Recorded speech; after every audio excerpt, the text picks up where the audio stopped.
the game at Griffin Park. Brentford against Doncaster Rovers. Brentford have a penalty in added time. If they score, they are up. It's Marcello Trotter, Jeff. How's your bottle? Oh, he's in a crossbar. Painter's breaking away. They're going to score to make it 1-0. They've scored. I don't believe what I've just witnessed, Jeff. Unbelievable. That penalty would have sent Brentford up. How will they recover from that mentally? The crossbar's width of playing in the Championship. Yes, Uwe Rosler's Brentford were the talk of football last week as they came to within 5 inches of automatic promotion. Marcello Trotter hit the bar, Doncaster scored at the other end, and Brentford are now here in the playoffs as a result. How will they respond to that? Kevin McDonald's Swindon have been through seismic changes this season, but they managed to clinch the final playoff position, and everything is now up for grabs. The County Ground hosts the first leg of this playoff semi-final in Empower League One. It's Swindon against Brentford. After the intense drama of the Championship's final day, on we go with the agony and the ecstasy of the playoffs. With me is Bournemouth Steve Fletcher. Steve, congratulations on Bournemouth going up. Thank you very much. But if that penalty goes in, you go up as champions, so you were robbed as well. Yeah, devastated. All the boys. Our game had finished early, 5 minutes early. And when the agonising wait in the tunnel, we nipped into the tea room and they had a plasma TV. We were watching it, all the boys. We even had the flags with champions on, ready to run out our 2,500 supporters. And the most devastating thing that's happened to me in football for that moment in time, and we had to drop them on the floor, and the dressing room was like we'd been relegated. Listen, we were devastated. It was gutting, but to be fair to Doncaster, they've been up there all season, but it was more like theatre than football. What happened there, it was that'll never be seen again, I don't think. This is how it happened. I mean, you couldn't write it because Billy Painter's lurking. Well, we were listening to it in the, like I say, in the tunnel area, and we didn't know what was going on. There were screams and shouts. We were watching Paul Walsh on the TV, and what is Billy Painter doing on the halfway line? He's talking to his manager about something else. Yeah. And then we're thinking, well, Coppinger's got to be offside. There's all sorts went on in that 30 seconds. It's just, it's unbelievable. Yeah, like I said, devastated. I've had 4 promotions, and they've all been runners-up. I was just hoping for that 1 gold medal to say you're champions, but not to be. Never mind. Are you not playing in the Championship now? No, I called time on my 24-year career yesterday. I announced it. Very difficult decision, as you can imagine. But I spoke to the manager, Eddie Howe, my good friend, at length on Tuesday. And it'd be very difficult for me to be offered a played contract. But I'm hoping to stay at the football club and, you know, turn a negative into a positive and be around. I've spoke to the chairman. They'd love me to be there. And in the next few weeks, the forthcoming days, we'll sit down and see what is available for me and what will be good, not just for Bournemouth Football Club, but for Steve Fletcher as well. So hopefully I'm embarking on a new career. OK, can Brentford join Doncaster and Bournemouth then in the Championship? Let's hear from their manager, Uwe Rosler. He's with Jamie Weir. Uwe, how difficult has it been trying to pick the players up off the floor this week? Actually, I thought it would be more difficult, but obviously the Sunday after season dinner and obviously Monday got them in straight away. I was very confident after meeting the players on Monday. And they met all the fans on Sunday at this end of season dinner as well, and that helped. Yeah, you never know how that goes sometimes, but our most loyal supporters have been to the dinner, and I think they've been absolutely magnificent and lifting the players. And after a few beers for all of us, it was a very relaxing atmosphere, and we talked things out, and we're not looking back, we're only looking forward. I know you won't want to single out individual players, but Marcello Trotter's on the bench. How has he been feeling this week? Actually, he reacted very well. We had a good talk on Sunday, and for me, there's no reason whatsoever to single out any individual. We taking, as a group, including me, we're taking full responsibility, and we're just not looking back. We're looking forward, and I think Swindon is a tough team to play against. We beat them twice, but that was only marginally, and I think everybody in our camp is fully focused and fully motivated. As you said, you've done the double over them this season. Can you use that as a psychological advantage? I would like to say a playoffs game, they live your own life. You know, I think there will be 2 equal teams playing against each other today. I think it will be decided by details, and we have to be sure that we are good in details, and that can make the difference. And it's a statistic you might not want to be reminded of, but Brentford had failed 6 times to get through the playoffs. 7th time lucky? First of all, I like stats, but they are not always right. I think this group of players, they've never been in that situation with Brentford Football Club, apart from Kevin O'Connor. And me as a manager, never been in the playoffs before. So I think we are starting on a very, very good starting point, and see how it goes. Best of luck, Uwe. Thank you very much. What's your guess, Steve? What's your best guess? Can the manager and players have recovered from last week? It's not have they have to. Simple as that. I don't think you're mentally scarred when you come into this game, because it can all be forgotten about once you get that first goal. They've got to be confident of what they've done all season. They were 1 minute from being promoted to the Championship if they got that penalty. And they've got to take a lot of confidence from where they're expected to be at this beginning of the season to where they got to. Like I said, the first 10 minutes will be crucial for Brentford. I think we'll see whether they're scarred from last week or not.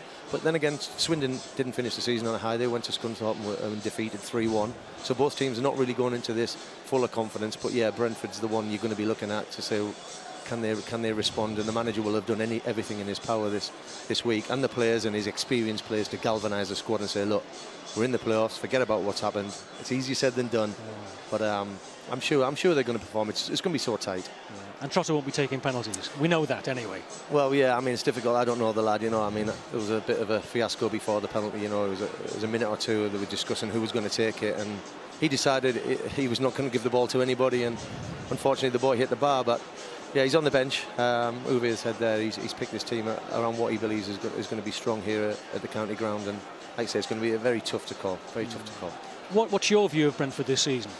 Decent outfit, very hard to break down. They get the ball forward to the front men, and you've got Donaldson, who's very powerful, very strong, physical up top. He runs the channels well, and you've got a great foil of him in Ray Phillips in the box. You know, he plays in and around the 18-yard box, and anything drops to him, he's been fantastic towards the end of the season. He's got their important goals.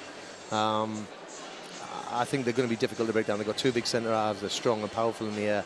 They don't concede a lot of goals. They've won many games at home, maybe not so many away from home. So they've got to come here, they've got to be resolute in the first game. You don't want to go kamikaze and trying to get an early goal and try to, you know, replicate last week's result that went against them. You know, they probably want to improve on that, but they've got to be sensible. They've got to be sensible. He'll be saying to them in the dressing room, just go out there, relax, enjoy it. But that's easier said than done in the first. It's Kevin MacDonald in charge of Swindon. He's with Jamie Weir now. Kevin, team news for us? The team today will be the team that started against Crewe Alexandra. So Simon Ferry comes back into the team to play on the right side of the midfield four. And Adam Rooney and Andy Williams will play up front. So often we see it's the team arriving with momentum and in form that makes it through the playoffs, and your last three performances you've been very pleased with? Yeah, we've played very well. Obviously we haven't had the 3 wins, we had 2 wins and a defeat, but you know, we back ourselves against anybody, and I think if we play at the best of our ability, then we'll give anybody a game, and so hopefully we'll be like that tonight. What sort of state of mind do you expect Brentford to be in, and is that something you can take advantage of? I don't know their players, so I don't really know how they are, but I'm only concentrating on what we're going to be like from the first minute to the last out there. And they've beaten you twice this season. Is there anything you can learn from both of them? Well, we just hope that we can sort of learn from what we did down there. We played very well for 70 minutes, had a sort of bad 10-minute spell, and then had chances to equalise after that. So, in the end, there's 4 good teams in the playoffs. It's going to be 2 very tight matches.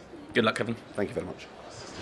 Steve, how much credit do you give Swindon for being in the playoffs? Because back in January, they lost their owner, their chairman, their manager, all his staff, and their best player. Yeah, their best player to so-called Bournemouth.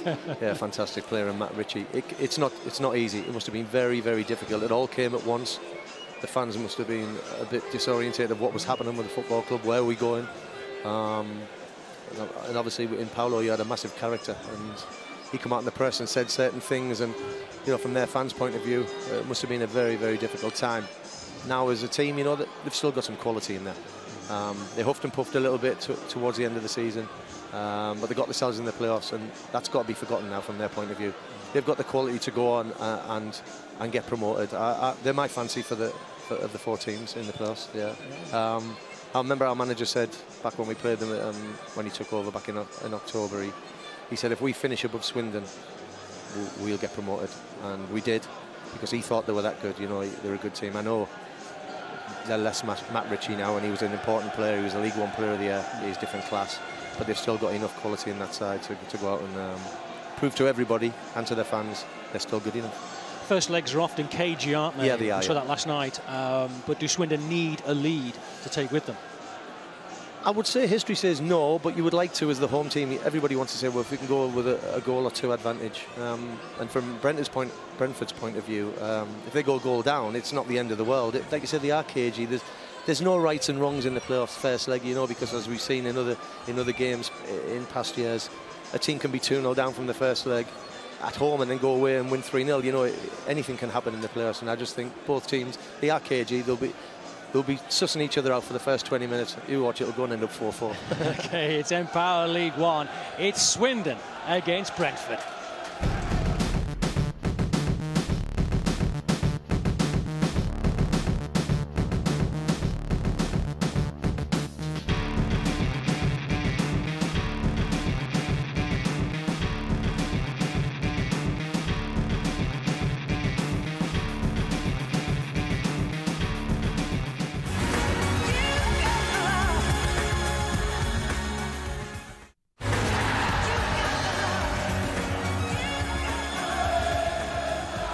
The Empower League One playoffs, first leg semi-final. Swindon, who finished 6th, against Brentford, who finished 3rd. Commentators Andy Hinchcliffe, Alan Parry.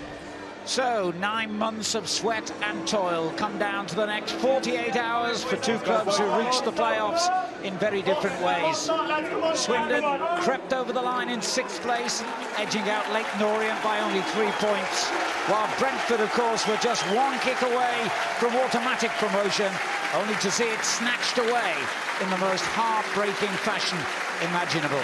Andy, how do you assess the playoff prospects of these two teams? Well, I expect more of what we saw at Bramall Lane last night. It's going to be physical, it'll be high tempo, very nervy as well. We've got two sides here who've been strong defensively all season, but both going to the playoffs in slightly indifferent form. It's about keeping things tight tonight. You want to be in a position to land the killer blow in that second leg on Monday. A bright, sunny, though windy afternoon here in Wiltshire. Let's have a look at the Thames then. Swindon's form trailed off at the end of the season with 4 defeats in their last 6 games. But they do have an excellent record here at the county ground. They're an exceptionally fit side who play a pressing game, and they're notoriously hard to score against. Swindon have several players back from injury today, including midfielder Simon Ferry, and they've chosen Andy Williams in attack in preference to their leading scorer Jim Collins. Well, overcoming the devastation they felt just 7 days ago will surely be the key to Brentford's hopes of reaching the playoff final at Wembley. Like Swindon, they have a young and energetic side, but just how much did last Saturday's, I should say, crushing disappointment take out of them? Uwe Rosler makes 2 changes from that Doncaster game, bringing in Adam Forshaw and Lee Hodson, both defensively minded players, for Tumani Diaguraga and Harry Forrester. Swindon include Alan Navarro and Tommy Miller, both back from injuries on their subs bench. Brentford have their own super sub in Sam Saunders, and of course Marcello Trotta in reserve. Well, 7 days ago this young man was in the spotlight. Marcello Trotta's missed penalty meant that Doncaster went up automatically, and Brentford now have to face the playoffs. Andy, what effect do you think all that will have on the Brentford players? Well, I think it's important that the Brentford squad really come together and rally round Marcello Trotta, who's had a very, very difficult week for obvious reasons. And the big question that still remains for me, do Trotta and Brentford, do they have that character to really recover from that blow of missing out on automatic promotion? Their resolve will severely be tested over these 2 legs. There's a big call from Kevin McDonald to drop Swindon's top scorer. Andy Williams replaces Jim Collins, and that's because Williams is, well, he's not only a goal threat, but he's quicker, he's more mobile than Collins, and his movement will certainly unsettle a Brentford back four that will be well organised and very physical. Well, Swindon are bidding to gain promotion for the 2nd time in 12 months after winning the League 2 title last season. It's 13 years now since they last played at championship level, 20 years for Brentford, and both clubs are well versed in this end-of-season drama, having reached the playoffs so many times before. But that is where the similarity ends. Swindon have a great record for winning promotion by this route, while Brentford, as you've heard, have never managed it in 6 previous attempts.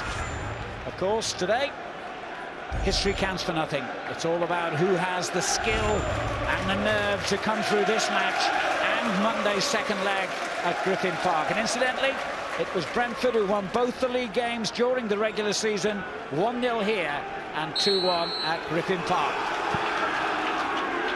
Brentford in their all-black change strip get us underway. The referee today is Jeff Eltringham, taking charge of his first ever playoff match. I do sense that this is going to be a very tight game, as it was at Bramall Lane last night. And just looking at Uwe Ross's team selection, bringing in Forshaw and Hodgson, they're very solid in central midfield, and they'll be looking to be solid throughout the game. And they've made a very solid start as well. Brentford on the back foot from the very first Swindon attack. And the second comes to that. Goalkeeper Simon Moore had to be on his toes. I'm sure Brentford won't be surprised that Swindon are going to make a fast start. They have to do. Of course, they're at home in this first leg, and they want to take an advantage to Griffin Park. But the first minute of the game already, they're flying down that left-hand side and delivering some balls into the penalty area. There's Bidwell, who's on loan from Everton, the Brentford left-back. Both teams, including the number of loanees. Simon Ferry, former Celtic man, right midfielder for Swindon, who's been out for the last couple of games with a hamstring problem.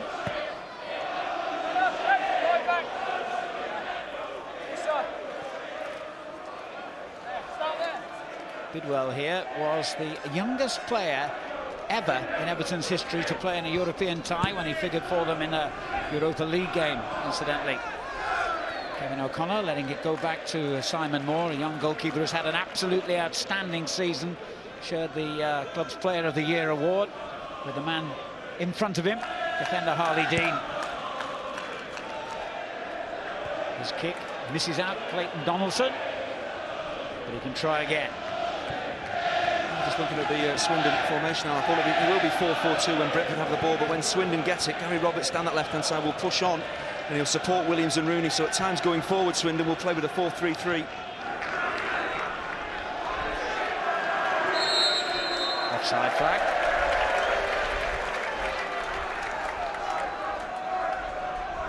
Brentford did have to settle for third place, and teams who finished in that position in the last 2 seasons have actually failed to win promotion through the playoffs.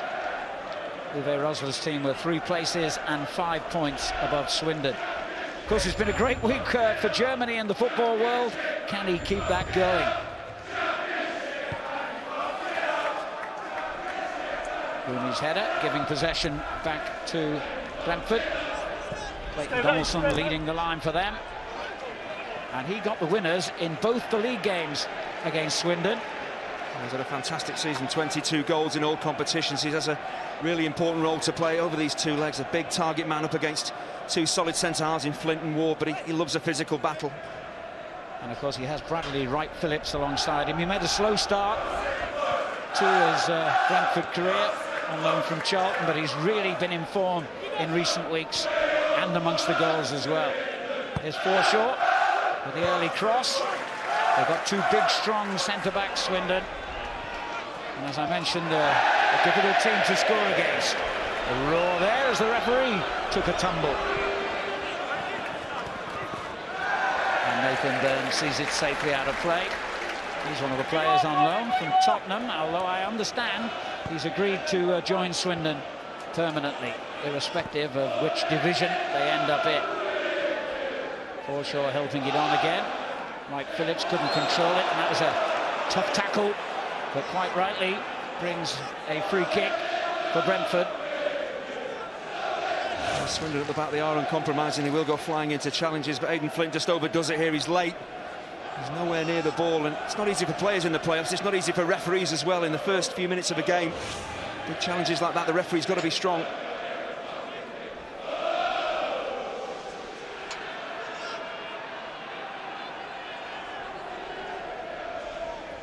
Forshaw, the man lining up the free kick. Player they signed last summer from Everton after a successful loan spell. Jonathan Douglas alongside him.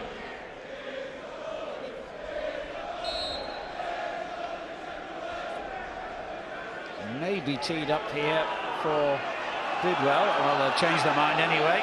Forshaw's going to take it and presumably aim it into the box, which he duly does. And it had to be chested behind for the first corner of the game. Joe De Vera, the defender.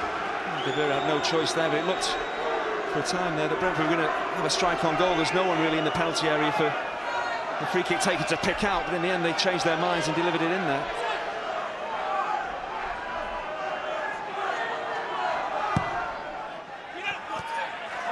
Keeper made the right decision. There's Fotheringham. Couldn't afford to try and catch that. There's two big sides here, both goalkeepers, Fotheringham and Moore, need to come off their line if they can and get their fists to the ball just to clear the danger. Fotheringham was in the PFA Team of the Year for League One. Foul there on Alan McCormack, the Swindon skipper. Fotheringham was also Swindon's Player of the Year. He was the man famously substituted by Paolo Di Canio in the game against Preston North End earlier in the season, when Di Canio was angry about a mistake he made and took him off and brought a young goalkeeper on as a substitute replacement.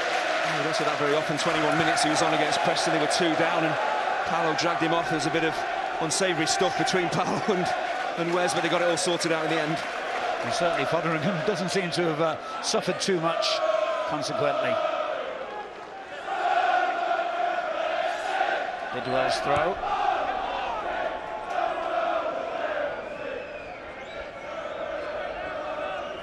Brentford justifiably frustrated that they have to go through the agony of the playoffs, because no team in the whole Football League lost fewer games than they did in the regular season. They suffered just 9 defeats. Same total, as it happens, as Sheffield United, who have a 1-0 advantage from the other semi-final against Yeovil. White Phillips loses possession. There's Darren Ward. And at left-back, Nathan Byrne, who launches it long. Looking for Andy Williams. Yeah, this is what Williams will look to do. He'll try to run in behind that Brentford back four. Just a quick mention, really, the conditions here. The sun's out. It's a beautiful day in Wiltshire, but it is very windy. It's whipping round the ground as well. At times difficult for the players to get the weight of their passing right.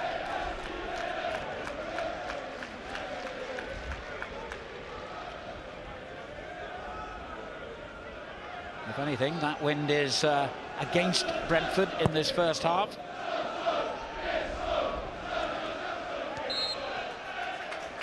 Referee gives Swindon the free kick.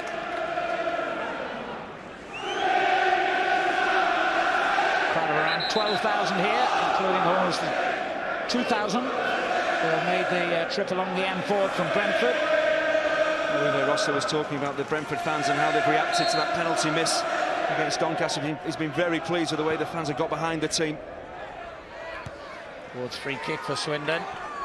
Brentford unable to get it clear initially, but Douglas back on the edge of his own box to deal with the danger.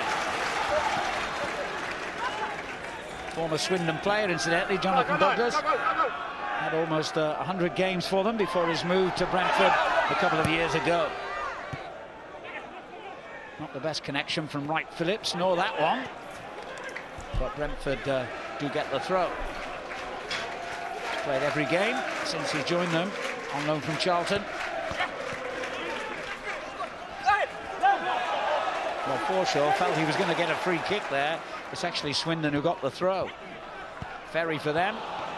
Douglas intercepts, and then he was tripped. Yeah, it's really congested in central areas, both sides really matching up, and there's not a lot of time and space to play in there. You have to be very sure with your first touch and get rid of that ball. Try and turn the opposition if you can. You haven't got time to really get hold of it and try and really play.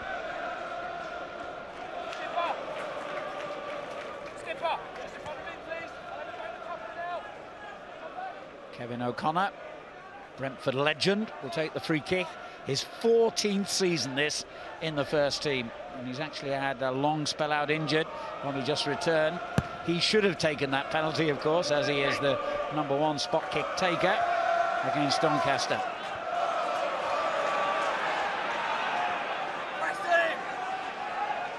Adeyemi's layoff. And the interception by Ward.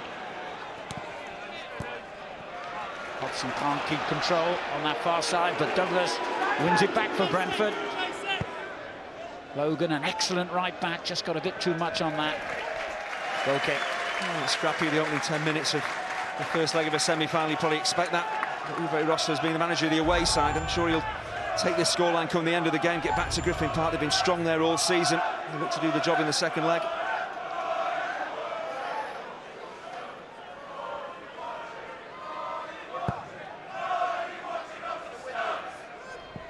O'Connor missed his attempted clearance and did well. With a header back just a little bit too strong for goalkeeper Moore, who couldn't keep it in play. Corner.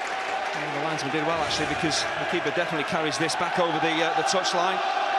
There's really no danger there. It's a sloppy one, really, but it's his momentum that takes him over the dead ball line. The official's got it spot on.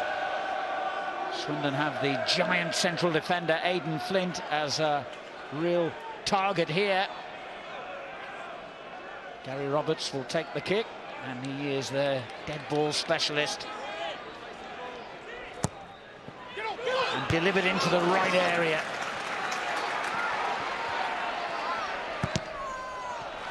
Couldn't do so second time. Well, it seems that Brentford are possibly using a zonal marking system, and that's dangerous against Swindon. They're a big side, the two centre-halves, Flint and Ward, as we've just seen, will come up for the back, and you have to be organised if you do mark zonally.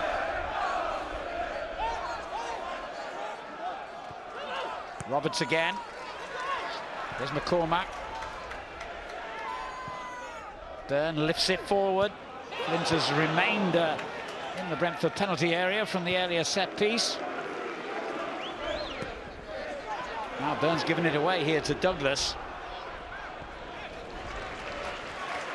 Good covering by McCormack to help out his back four, two of whom were still in the opposition half.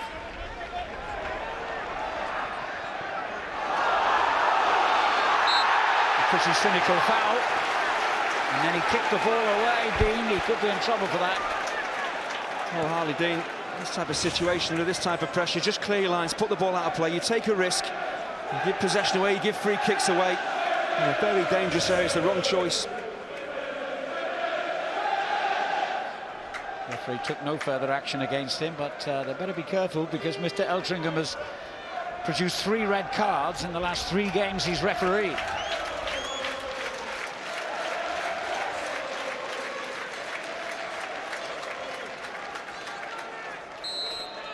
Long line of players near the penalty spot. Well, I don't know whether that was the wind or simply an inaccurate kick, but Luongo should have done better. Kevin McDonald will be, well, fairly happy with the way this team have approached the opening 12 minutes of the game, but set pieces are going to be vital, and that was just a poor delivery. The wind did get hold of the ball, but in that type of area, you've got to put the quality in for the big man up from the back.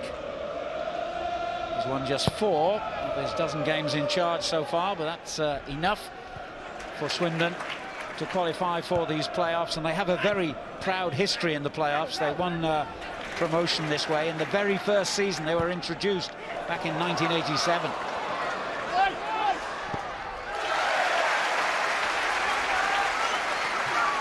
Dean's clearance.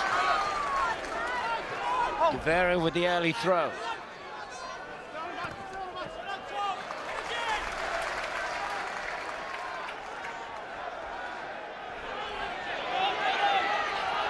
Held up cleverly.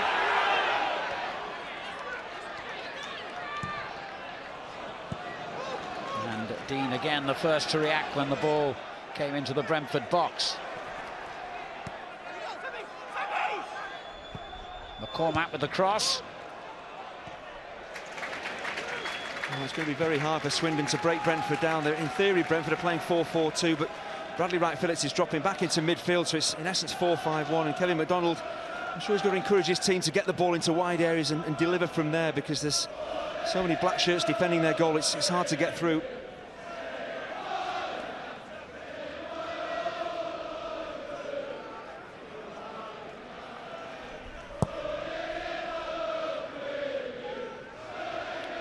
Donaldson won the header, but he and Wright-Phillips got in each other's way rather there. Saved by Logan.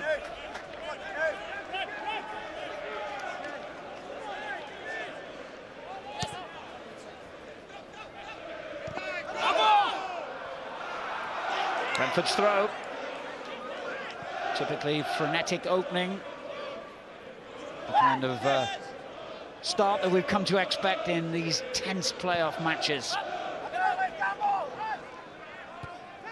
Williams having to shield his eyes from the sun there. And Ward gets it safely back to Fotheringham. And aided by the wind, his kick went a very long way. Rather more difficult for Moore against the wind, which took it straight out of play. Well, most fans would probably think playing with the wind is easier, but you can just see there, defenders trying to play the ball forward. You've got to change the amount of pace you put on the ball, the amount of flight on it, because the wind gets hold of it. The strikers have no chance of gaining possession. Came off O'Connor's head for another Swindon throw.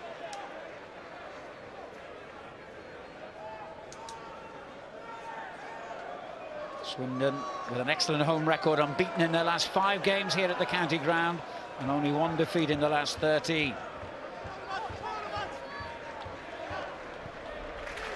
That's good football from Roberts. Here's Byrne. Twist and turn, and he got his cross in as well.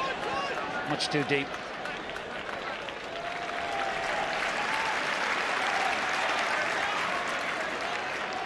Actually spent some time on loan at Brentford a couple of years ago, Nathan Byrne. He's a very versatile player as well. I saw him play right back against Doncaster, played very well in that position, and for modern footballers that versatility is very important for managers to be able to call on. If you have injuries, suspensions, you can switch players around, especially young players. He's got a big future. Yeah, he is a right-footed player, really. James McEverley would normally be at left back, but he's been out injured.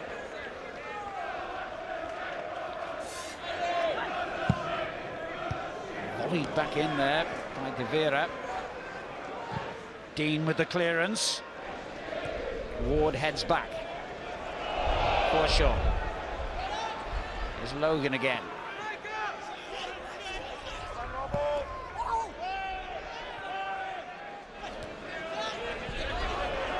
Hudson. And the keeper judged it correctly.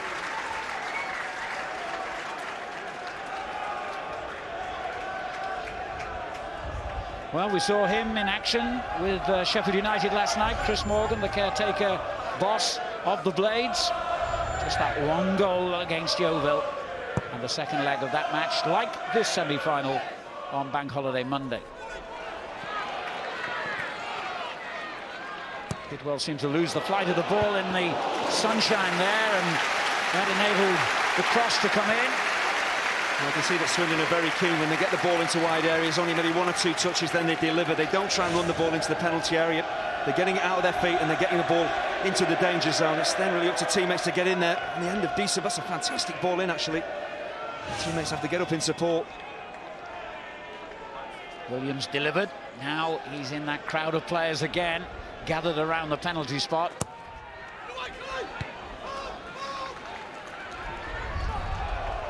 Cormac winning it back and drives it along the ground. It was a sensible cross. Off O'Connor for a corner. It was a great little touch from Gary Roberts just to play it around the corner from the Cormac. And Gary Roberts, I feel, is a very important player for Swindon. With his delivery and this strong wind, this could be a real problem again for Brentford. But they are standing up to it well. Luongo's shot easily blocked.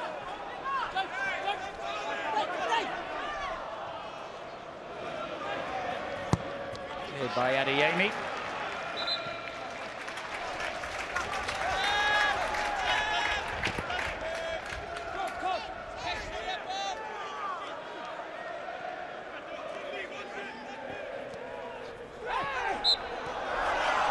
Well, the free kick has gone against Luongo, with Swindon thinking it was going in their favour.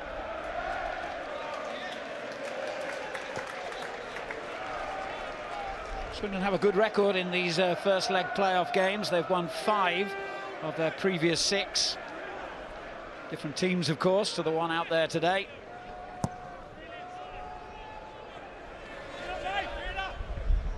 Byrne keeps it in play. And the goalkeeper came a long way. Once again, it's Harley Dean just waiting for his goalkeeper. Harley Dean is first to the ball. Just deal with it as a defender. Get rid of it. Don't wait for your goalkeeper in dangerous areas. And a couple of occasions, Harley Dean has made the wrong choice, and both times they've just about got away with it. Succession of early corners here for Swindon in the opening 20 minutes. Not the best delivery by Luongo. And then a poor ball from Nathan Byrne.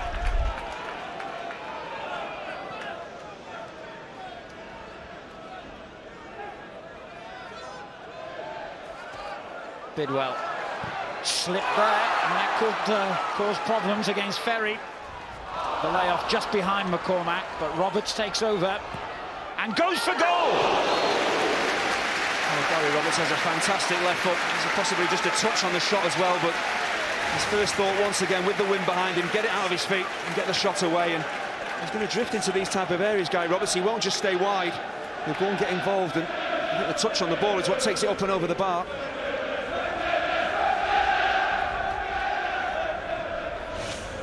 Roberts figuring in the playoffs for the 4th season in a row. The previous 3 with Huddersfield, who were finally successful in them last season. A real scramble there as well from that delivery by Luongo.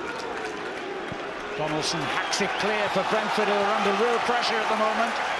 From those set pieces, Brentford to me do not seem comfortable at all, and I feel it's down to the way that they're marking zonally. There's red shirts getting into gaps, and it's a decent opportunity.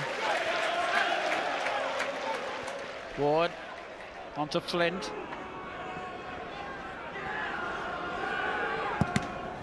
Smacked it straight against Wright Phillips, who tries to pick out Donaldson. Turn back with an excellent recovery. Now Ward for Swindon.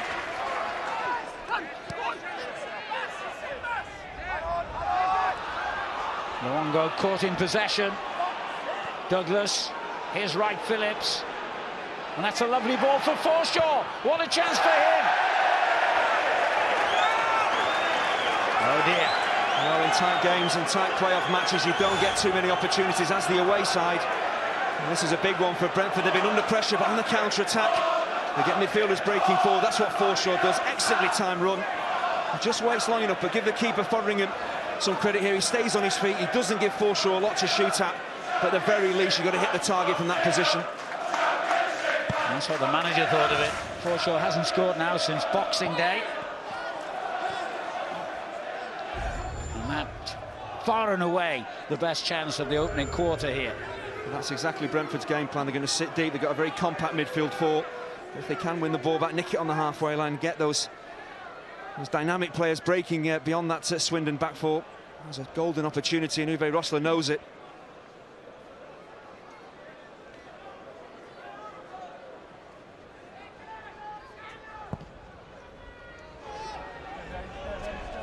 Really held up again in the wind.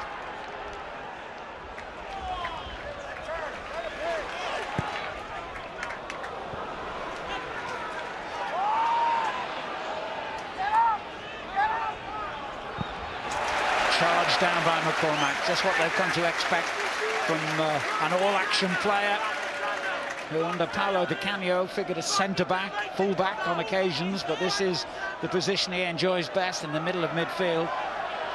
He didn't really enjoy that challenge, though, did he? He does work incredibly hard. He's closing down Harley Dean, who really can only take 2 touches, try and get it out of his feet and try and deliver. McCormack is on him so quickly. I'm not sure whether it's an impact injury or a stretch, possibly just his ankle is at his thigh. I think he's stretching his thigh off there, so I'm sure that Kevin McDonald will not want him to come off. He's a very important player for Swindon.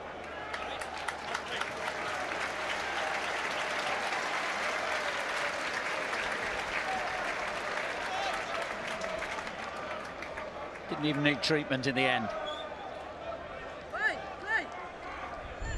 And you can see how Swindon, the home side, are really coming on strong. It's about making good opportunities. When you have over 70% of possession, it's about carving out chances. It's going to be absolutely crucial in this game. McCormack straight back into the thick of it.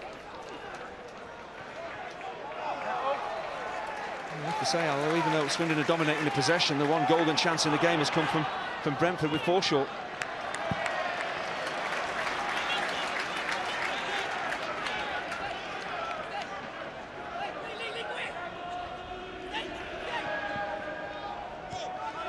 Luongo. And again, decent cross too. Bidwell had to be on his toes then. Cleared by Dean.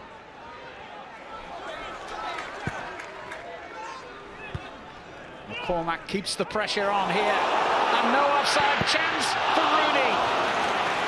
Good save by Moore. Well, I'm not sure whether the shot was actually on target, but Simon Moore, he reads this absolutely brilliantly. He looks at the body shape of the striker, makes his mind up and makes a good stop. Bird.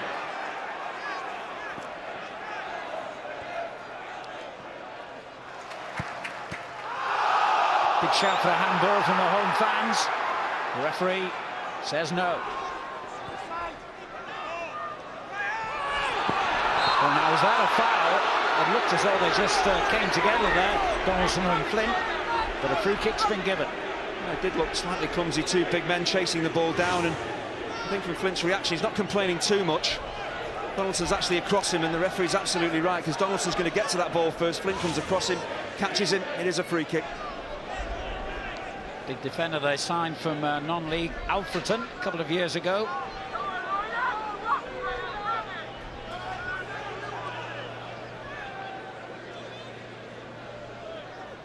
Bidwell and Forshaw, the two men over the ball. Poor delivery in the end from Jake Bidwell. Oh, Forshaw's had a fantastic chance. There's a wonderful one down the other end as well with Adam Rooney. Sloppy defensively from Brentford. Their line is all wrong when the ball is flipped on. You see Bidwell is actually playing on Adam Rooney. Hits it out of his feet, doesn't even take a touch, makes his mind up, but it's all down to Simon Moore. And the keeper makes his mind up very quickly, reads what Rooney's going to do. It's an important save.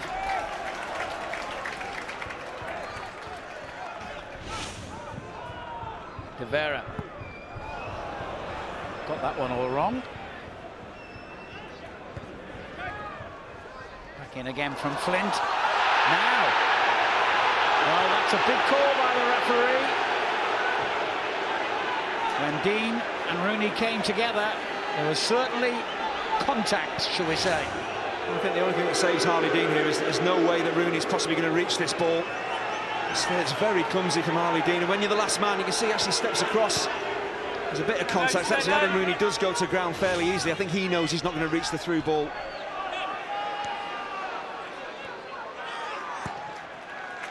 Cleared by Darren Ward. Dean underneath it again for Brentford. And the referee has brought Swindon back for the free kick. I'll tell you what, Harley Dean is right in the thick of it. To me, I just wonder whether he led with an elbow there. He's had a bit of a tough time in the opening half an hour. He's made some major errors, but I just wondered here, as he challenged for the ball, did he leave with an elbow and catch the Swindon striker? Just 21. Had an outstanding first season. They signed him from Southampton. Luongo's free kick.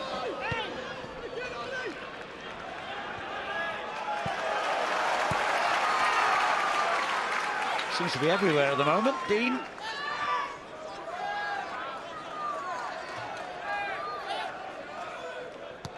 Luongo. Here's Williams. Got round Douglas impressively, and the cross was good. Kept alive by Roberts. And that's another corner. There's a real flexibility to the way that Swindon are attacking, and they're really pulling this Brentford back four all over the place, playing with a high tempo as well. Byrne.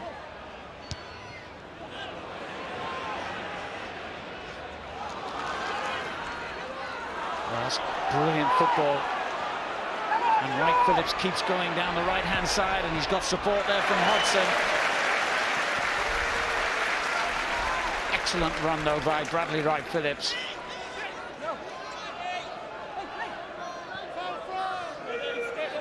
Wright Phillips is in the centre now with Donaldson.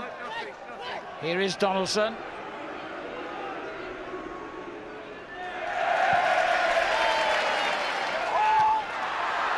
Dean battling again to win it back. crowd have certainly taken a dislike to him. He's done well here to find Donaldson. Flint across on the cover. Getting lively now. Bidwell's clearance. Luongo caught in possession, not for the first time, but he has been given the free kick.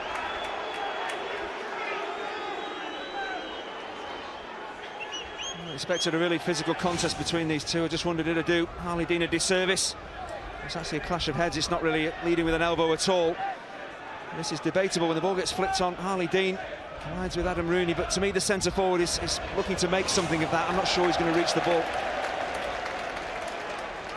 Half an hour gone, and this strong wind, really, Andy, is spoiling it as a spectacle. That's the problem. We know these sides were going to be very closely matched, but the wind is blowing as it is. It's very difficult for both sides to get any rhythm in their play. Quite an open stadium here at the county ground.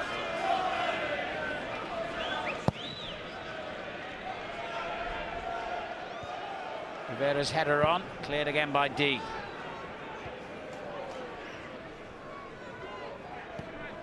Luongo, that's a good ball. Williams in strongly. Logan launches it towards Donaldson. Douglas. That looked a fair shout for a free kick for Brentford.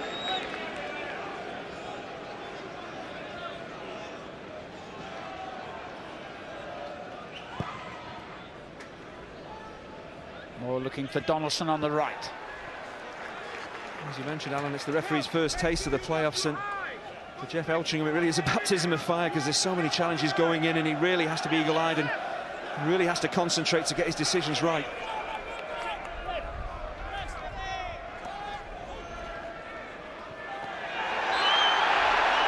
Sure, he got that one right.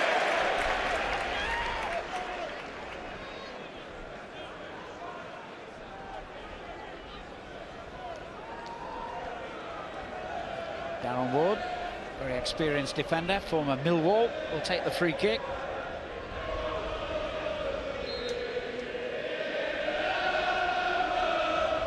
His fellow central defender, Flint, has gone forward for it, but it sails straight out of play.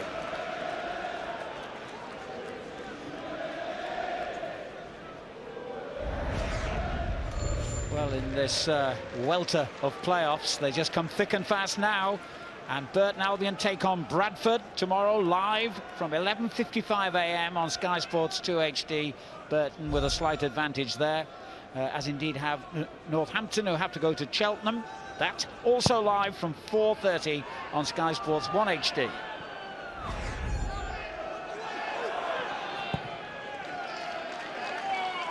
Huge kick again there from Fotheringham. Bidwell clears. Douglas.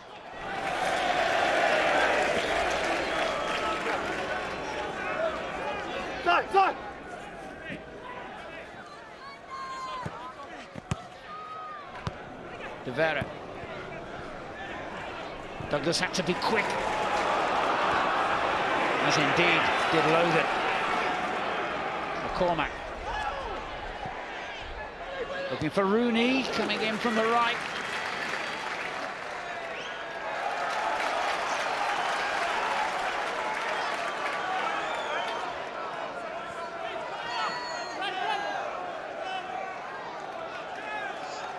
De Vera with the throw. He was Paolo Di Canio's first signing, by the way. Got him from Barnet. Another good clearance by D. McCormack. Now Byrne. Roberts with the cross. And a chance! And the goalkeeper did really well there, because it looked for a second as though the bounce was going to make the ball head for that top corner. Well, this is the difference for me when Swindon get the ball into wide areas. Roberts with that left foot, great delivery. Andy Williams maybe just misjudges the flight. He's not sure it's going to actually reach him.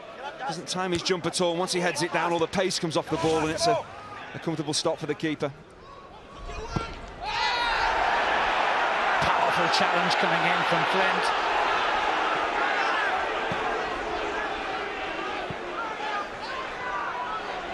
Taylor this first half. Challenges flying in left, right and centre. Bradley Wright-Phillips just late. Catching Aidan Flint there, and the referee should really give him a free kick for that.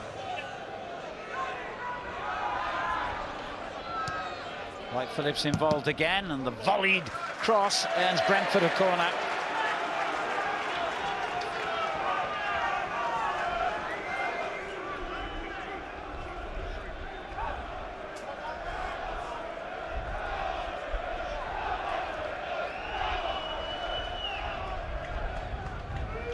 Wind, if anything, is getting even stronger now. Dean went up for it. Douglas. Well, he didn't give Donaldson much chance with that. And Swindon had the throw-in as well. Swindon are working very hard defensively every time Brentford pick the ball up. We just saw it there with Douglas. They're getting closed down. There's a lack of quality in Brentford when they're going forward. They're just not getting their passes. Just not putting 5 or so passes together, relieving some of the pressure and building up some momentum going forward. Luongo lifts it forward. Roberts will chase it all the way. Well watched, though, by Shalem Logan, who's made more appearances for Brentford this season than any other player. He's only missed one league game.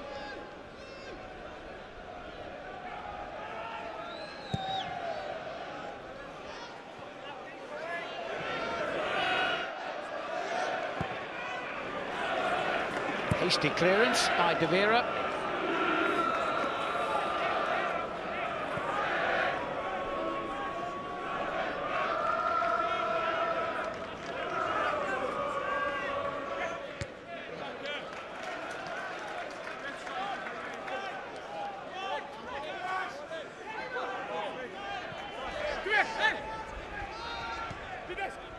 Did well.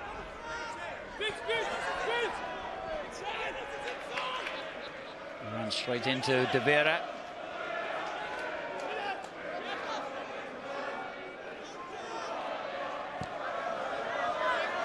Ball short.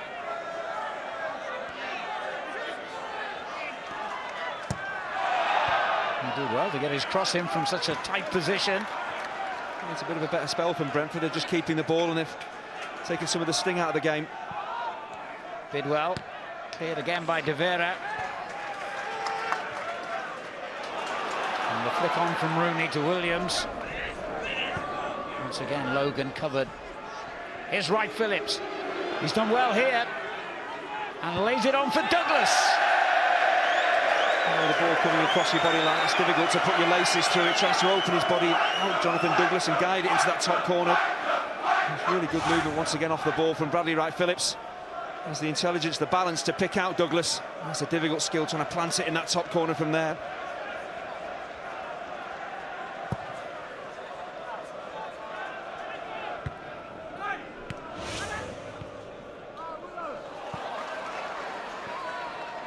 Williams.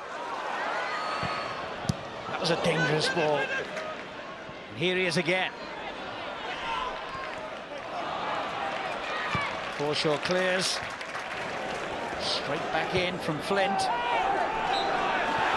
then Harley Dean was caught as he played the ball forward. Free kick.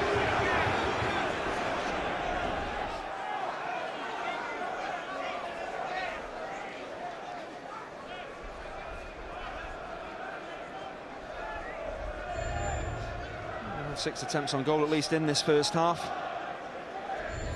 The problem is for Brentford, for the away side, they haven't hit the target. Had a golden chance when Forshaw broke clear. Should really have tested Foderingham.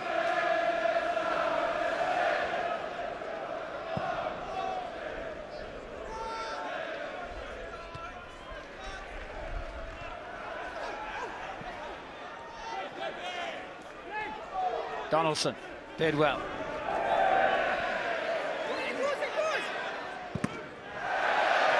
Bravely closed down by Forshaw. But he felt that.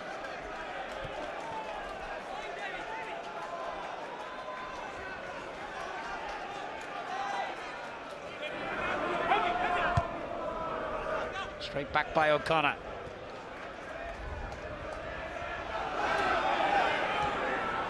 Yemi. Luongo plays it long. Difficult one this for goalkeeper and defender, but this time Their communication was good. As soon as that ball bounces, Harley Dean does have a problem, but the wind carries that ball all the way through to Simon Moore, and in the end his positioning is pretty good on the edge of his penalty area. Didn't even reach the halfway line, his clearance.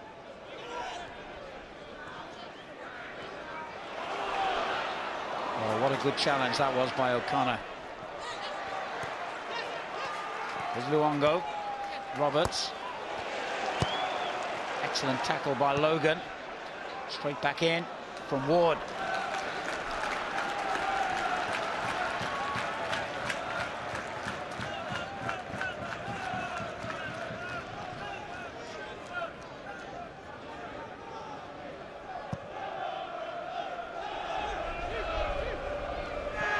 Right, Phillips.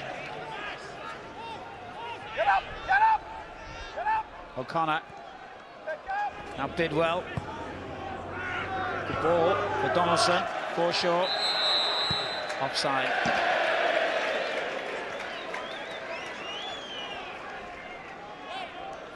Well, what do you think his view will be at the moment?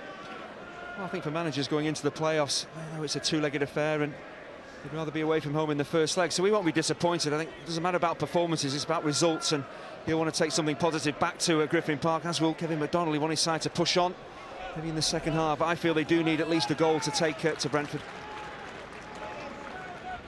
Brentford's 4th consecutive season this in League One. Swindon, of course, hoping to achieve back-to-back promotions. Roberts. Ward.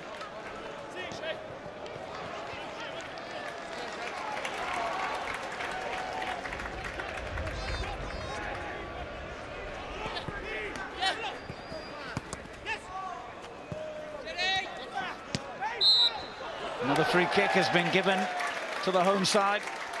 Well, this is a real opportunity as we close in on half-time. Adeyemi not happy at all. Did he come through the back of Roberts? He certainly caught him. He's nowhere near the ball, so it's a risky challenge to make, and he's paid a price. He won promotion from this division with Norwich. He's on loan from them.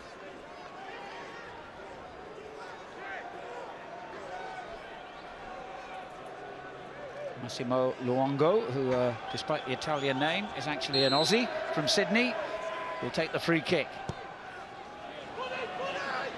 Flint keeps it alive. That's a difficult one for Moore. And that's excellent goalkeeping. That's fantastic work from the keeper. He never takes his eyes off this ball. He doesn't look at who's closing in on him. All he concentrates on is making a clean catch. You can see their eyes on the ball all the way into his gloves. That's great keeping. Well, no wonder 1 or 2 Premier League clubs have been taking a long look at him. Poor clearance there from De Vera. Groans from the crowd. Right, Phillips. Luongo there to win it back.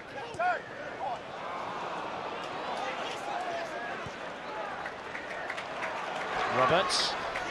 Williams down the centre, but again Moore anticipates the danger. Well, this game for me is a very similar feel to the Sheffield United Yeovil game we saw last night. There's plenty of application, desire, lots of challenges.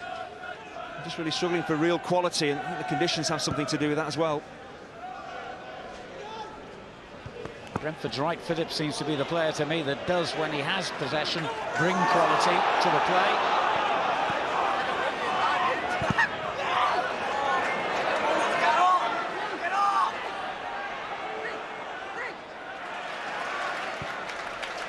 More hard work from Roberts. O'Connor has to win this and made absolutely sure he got his clearance right. It's gone over the roof of the main stand.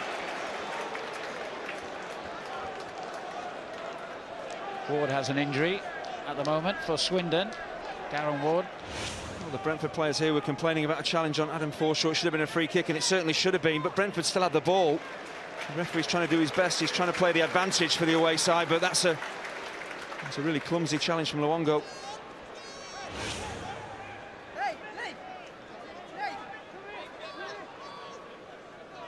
Ward's okay. He's limping forward for this Swindon throw.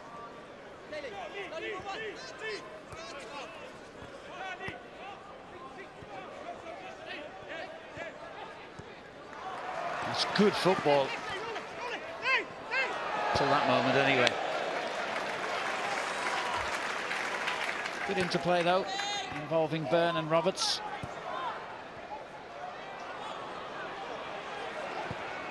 Dean with the clearance. Straight back in again from Ward. Just a minute of stoppage time as Logan and Roberts have a little disagreement. It's certainly been fractious in this first half. It's what you really would expect, but the referee, to me, has done really well. Actually, I was going to say, he's not actually booked anyone in this first half. Could easily have done so. But he's finally had enough, and it's Gary Roberts who's going to have his name taken.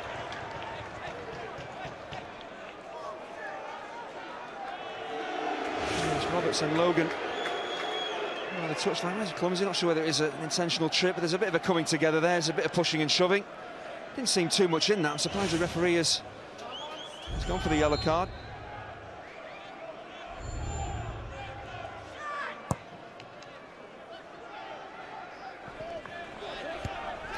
Donaldson's back header.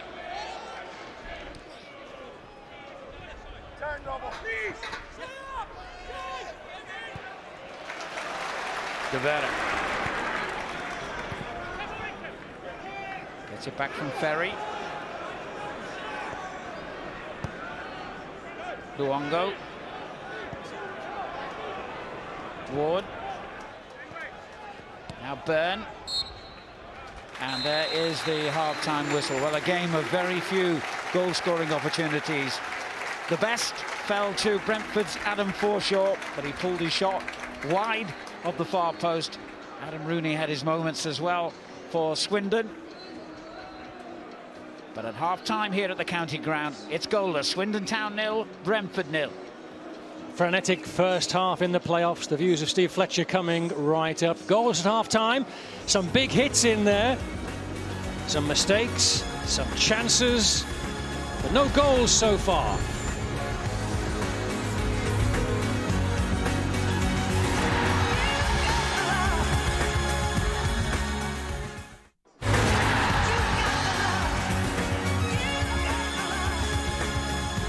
Swindon 0, Brentford 0, first leg of the Empower League One semi-final. Actually, probably a more open game than was expected. The away team, slightly more of the possession in the first half. No goals though. Steve, overall, what was your impression of the first half? Yeah, it was very open, I thought, for the first half of the first leg, semi-final playoff. I thought both teams went at it from the start. Quite physical game. It's quite blustery out there as well, and it's having its effects. Swindon got a lot of balls in the box and defended. Brentford defended resolutely, like I thought they would. Probably one good chance each. First of all, Adam Forshaw for Brentford. Yeah, he went through. I think the right back, De Vera, is quite advanced. Swindon in possession, lose it. They break away, and great run from the middle of the park there from Forshaw. Sees the gap, great ball through to him.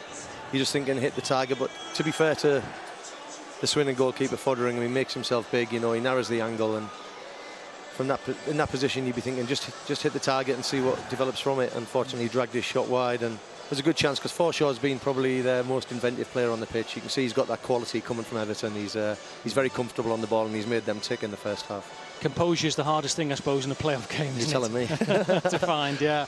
And a Swindon chance to Adam Rooney. Yep. Again, maybe should have done better, do you think, or was it a good save by Simon Moore? Well, Simon Moore decides to come off his line quite early. I think he's offside there. You know, his left leg, he looks half a yard offside, but it wasn't given. He plays on, holds his run, and the keeper's on top of him early doors. I think if he'd have looked up, he might have dinked it over him, but fair play to Moore, the keeper. He's come out, he's made his decision early. And he's got down to his right, and it's a great save in the end. But yeah, it's another good chance, and I think Swindon will be thinking, you know, put that one away, and you know, go into the second half against the wind, but with an advantage. But probably a fair result at the moment. The offside wasn't given there, and the foul wasn't given when Adam Rooney got through again.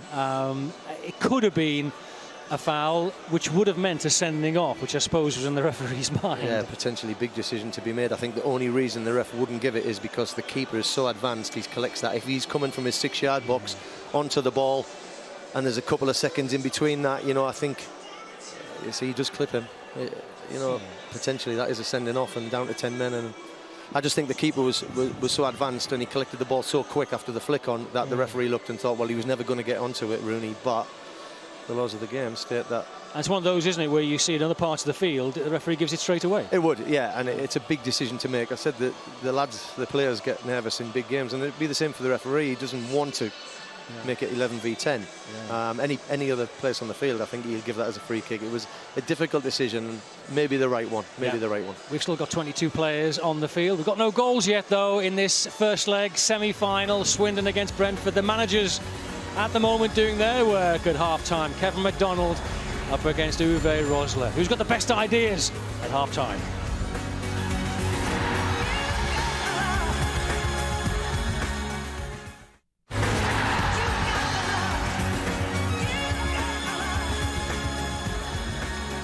Goals on Sunday with all the action from today, and what a day it's been today. 11 o'clock, Sky Sports 1 HD, all the stories, all the analysis, all the goals. Danny Murphy and David Thompson are the guests on the show. Is it in the script that Marcello Trotta comes on, Steve, and scores the goal? Well, we've just been discussing it, haven't we? It would be apt, wouldn't it, if he came off the bench and redeemed himself from what happened last week. Maybe that's been safe for Griffin Park. Yeah, he would prefer that in front of his home fans, I'm sure. Would he want to come on and redeem himself? He looks a confident lad. To do what he did last week with the penalty scenario, he's obviously a confident lad, comes from a Premiership club, wants to get on the field to play. He looked confident in the pitches before the game. It's all done and dusted now, it's out the way. Well, they say that. They say during the week he scored a penalty in training, they had a laugh, a celebration, and it's all forgotten and forgiven, but must be a residue there. Yeah, there will be, deep down in there somewhere, but yeah, it could be written in the stars for him to come on and grab the winner, who knows? We shall see. Let's go back to our commentators, Andy Hinchcliffe and Alan Parry. Well, not at the moment. Both teams as they were at kick-off. Swindon are League One's top scorers at home this season, and they have easily the best defensive record as well. So Brentford, I'm sure, will be pleased to start the second half on level terms and with the wind at their backs, although it does seem, Andy, to have dropped a little during the interval. It has, it's dropped slightly, but I'm sure it's going to pick up again. But Brentford, well, I'm sure they've learned some lessons, and Uwe Rosler might have mentioned to his team about how Swindon played the conditions, and will Brentford have learned lessons? They got it wrong many times, Swindon, playing those forward balls too long, travelling through to the goalkeeper. Will Brentford play any better with the wind at their backs? And of course, Swindon, unlike Brentford, have a good record in the playoffs, having reached the final in 4 of the 6 seasons that they have qualified for them. And they've twice won promotion this way. Memorably, of course, they made it to the Premier League 20 years ago through the playoffs. As the managers share a little chat.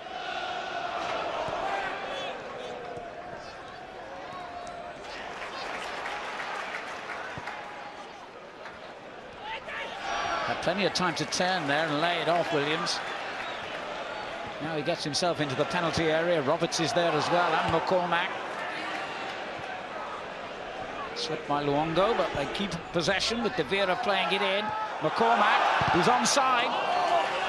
Brentford were expecting a flag. Well, Brentford really have to get themselves set. They have to be organised, because Swindon really mean business. Byrne. Roberts, good crosser of the ball normally, but Logan blocked it this time. Byrne. Roberts again. Denied again by Logan. Byrne battling hard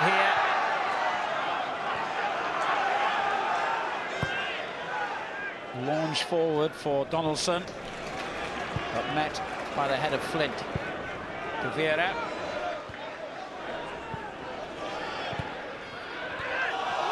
Ward. Byrne. It's good football that from Swindon. And Andy Williams was claiming he was being held there.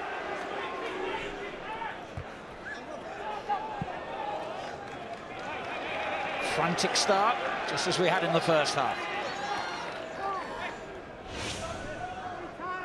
It's been incredibly competitive. Just wondering, there's a bit of contact. Harley Dean just wrestling Andy Williams. 2 centre-halves are getting very tight to the Swindon attackers.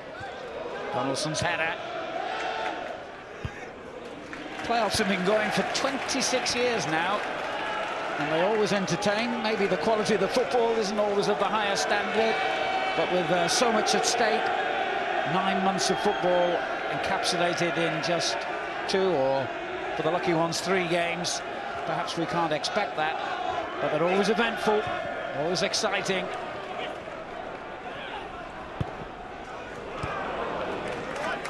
Interception by D. Towards clearance.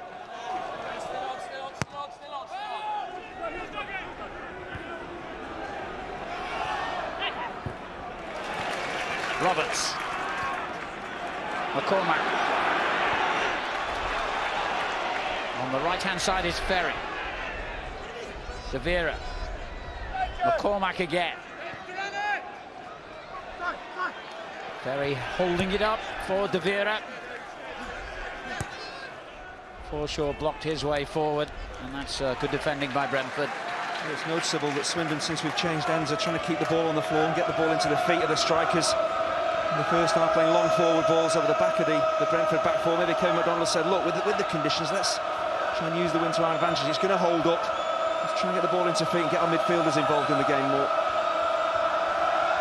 It's his first real job as a manager. He had caretaker spells in charge of Leicester and Aston Villa. He was at Villa Park for 17 years in all, where he had a great reputation for bringing through young players, many of whom, of course, are in Paul Lambert's first-team squad these days.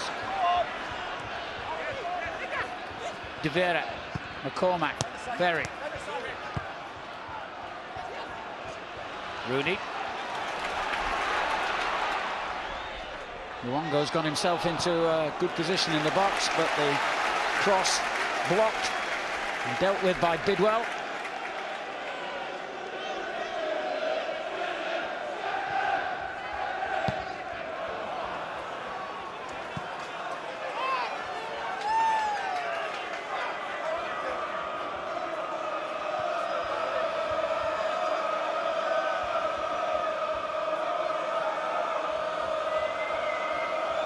Certainly done a good job in lifting his players from the gloom they must have been feeling a week ago. You might have heard that he took them to a supporters function. Didn't want them to dwell too long on their disappointment, and that seemed to have done the trick. A few beers often does. I think it relaxes everybody, doesn't it? But I'm sure the one thing Uwe Roster said to his players is, look, OK, we're a penalty kick away from getting promoted, but we finished third, we deservedly finished third, had a very strong season. If we take that form into the playoffs, we have every chance of going up at Wembley. But it's no wonder Brentford's fans dread the playoffs. They've been involved, remember, 6 times before and never won promotion this way. Cleared by Logan. Donaldson's layoff. Mike Phillips fails to get it back to him. Hodgson.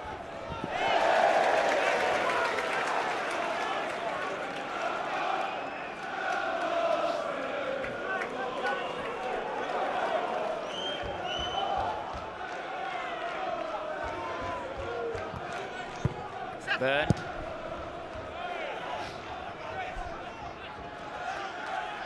Well, of course, he had great success, Steve Cottle, in his days at Brentford. Now director of football at Crawley.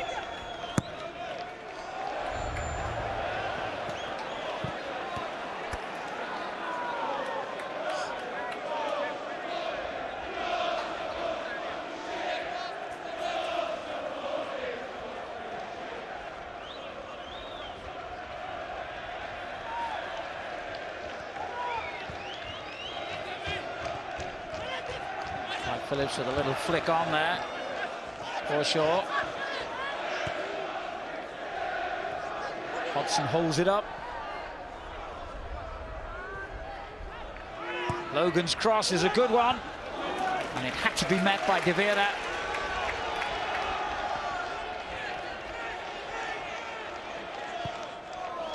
McCormack, that looked a risky ball, and so was that from McCormack.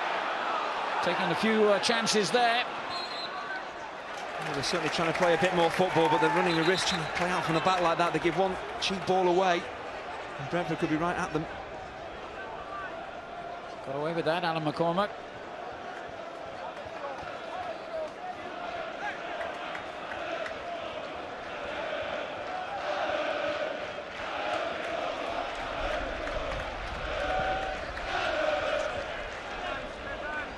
Bidwell first to meet it. All the way back to the free kick taker, Flint. Under pressure there. Get up, son! Handball spotted. It's a very physical Brentford back four, and those long forward balls that have plenty of flight on them. It's easy for those defenders to come and attack the ball and clear their lines. So Swindon really have to try and get it on the floor. They've been doing that in the opening 5 or 6 minutes or so. They've got to continue to be brave, try and get the wide players in the game, but keep the ball on the floor.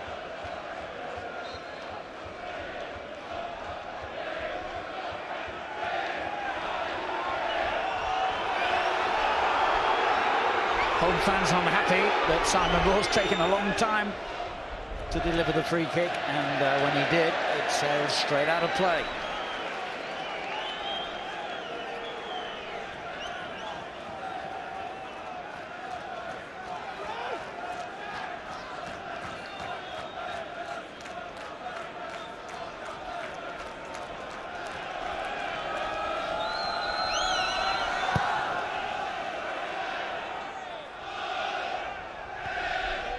Douglas won the header.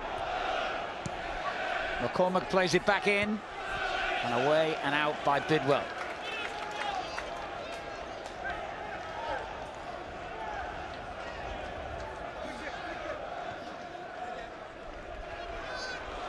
Came off Forshaw this time.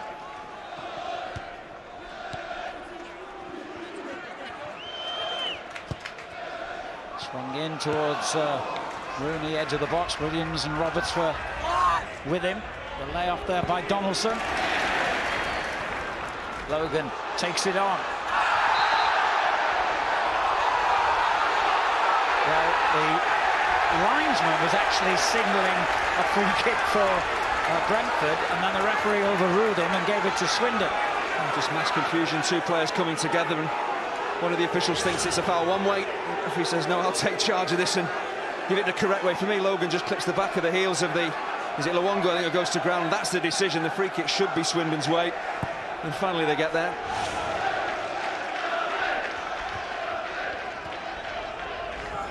Ben. Roberts. That's a great ball from Roberts. Rooney couldn't reach it. Well, it was a fabulous ball from Roberts, and he is capable of this with his left foot, but the ball just seemed to bounce up. And that took it away from Adam Rooney, but once he gets it out of his feet, he just delivers, Roberts. It's just the bounce of this ball. He just can't catch up with it, Rooney.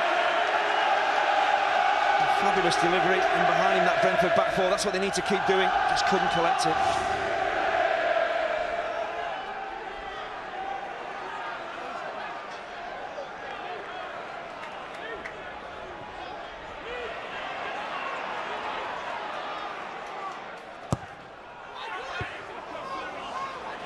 Cleared only as far as McCormack. It'll come back in again now.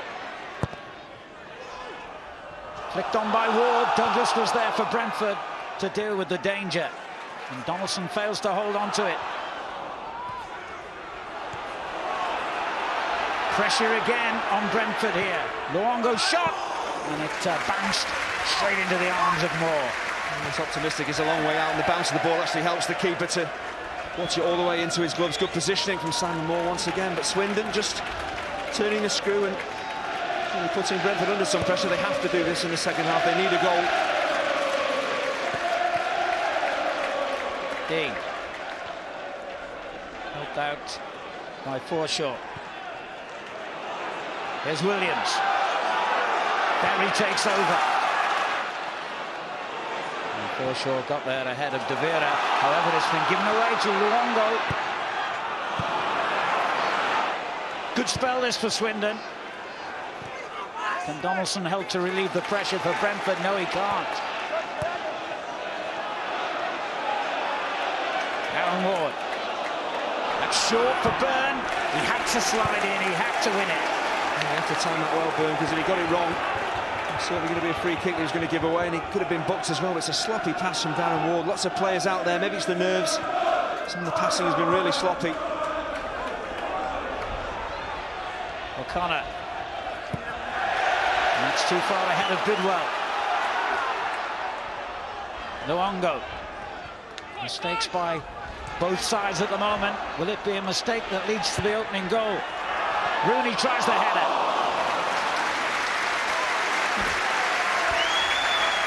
Rooney trying to head this goalwards, and I just wonder whether Gary Roberts at the far stick could have collected this ball if Rooney had missed it. And the centre forward, it's a difficult one, he's off balance, he's moving away from goal. It's a decent ball in. It's a very, very difficult chance for the centre forward to try and even keep that on target.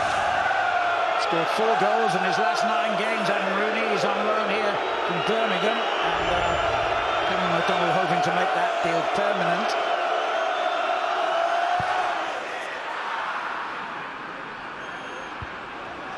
Cleared by Flint.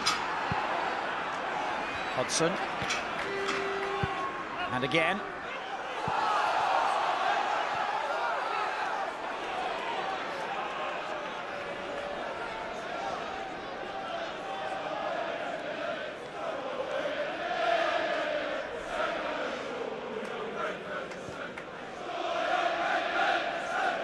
Kernahan and Peter Farrell, members of the coaching team at Brentford.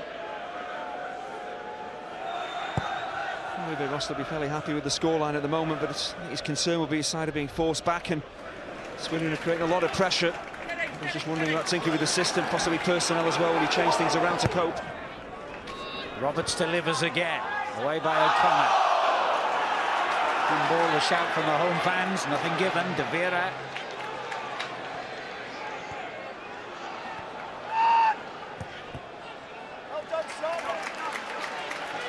Well, it's been a war of attrition in the opening hour of this game. Whose nerve will break first? Rooney coming in to meet the cross and foul the goalkeeper, I thought. He's never going to reach this ball, Adam Rooney. It's a nasty challenge because the keeper's always first to it. Simon Moore's been excellent. Decision-making's been good. He's come off his line at the right times, and he was always going to collect this, and the centre forward to me has intentionally just jumped into him. He's never going to reach that before the keeper.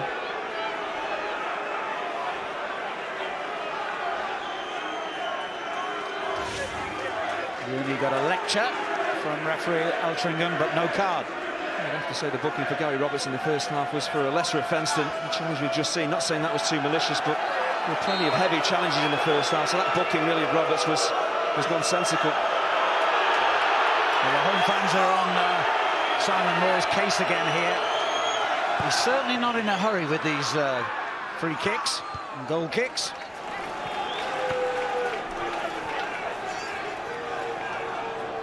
I think that was the case that Kevin McDonald was making earlier to the 4th official, Andy Woolmer. I think in the second leg we're going to see Wes Foderingham probably do exactly the same thing, just take his time with his clearances. Absolutely.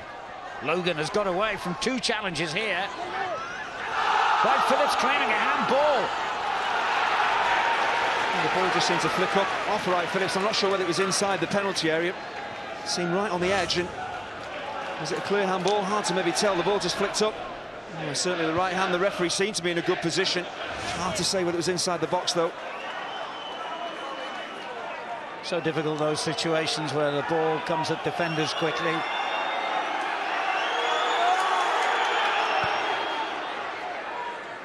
Moore delivers it long to Donaldson, but it's bounced all the way through again. Simon Moore not yet got the judgment of his kicking right, with the wind behind him in this half.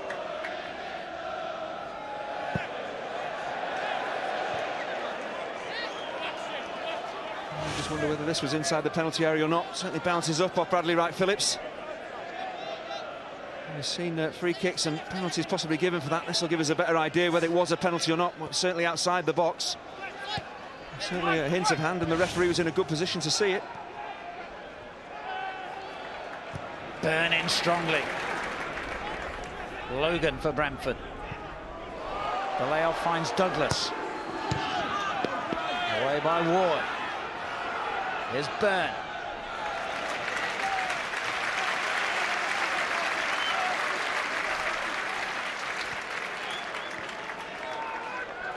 Well, there's been much to admire from both sides in terms of commitment and energy out there. What it has lacked, though, Andy, so far, is that little touch of quality that could make all the difference. That's what it's all about, is finding that touch of quality, and that's, I'm sure, what the managers are thinking about. They know it's going to be very tight. Possibly a goal could separate these teams come the end of the game, but it's just finding that one player who can just take a breath and deliver a decent ball in or a good finish. It could change the course of this game and, of course, the tie as well.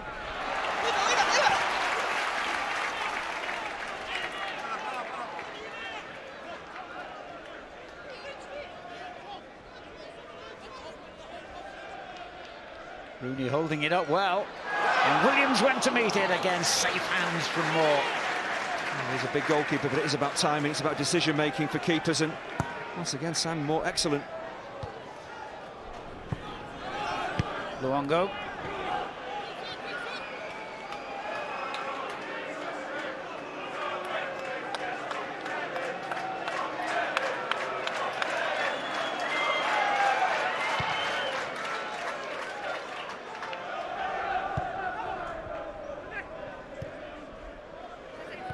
Hodgson.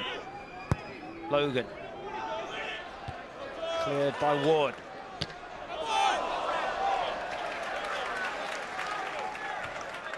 Well, they had the biggest crowd at Griffin Park for many years last Saturday for the Doncaster game. I'm sure there'll be another big attendance on Monday for the second leg of this semi-final. But what scoreline will Brentford be taking into it? I think both managers have to think about that second leg with it coming so quickly. They think about the energy levels of their players, and that might make them force them to make some substitutions. So think about who's going to be available and who's going to be ready to play in that second leg, which is going to prove decisive, I'm sure. Well, Ward with a complete miss kick. Donaldson following it in. Helped out there by Flint. Adeyemi's layoff. Forshaw. Back to Adeyemi, who's had a quiet game. Not a bad cross. Hodgson knocking it back into the danger area. Luongo clears for Swindon. Once again, the home fan's not happy. That's just really a hopeful forward ball. It's not giving Rooney anything to chase there, Luongo. He just drills it forward, straight out of play. There's the ball back to Brentford, and again, really is getting scrappy.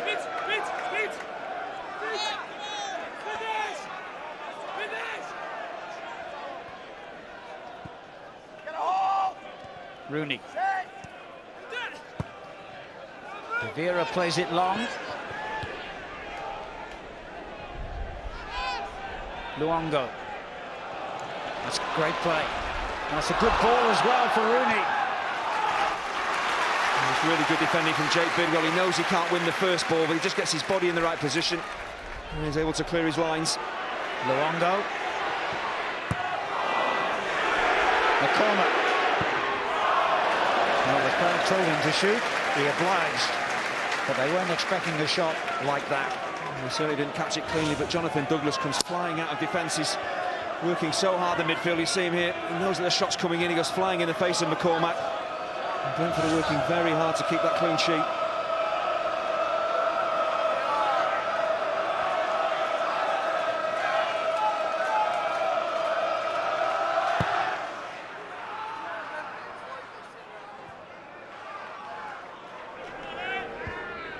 Williams.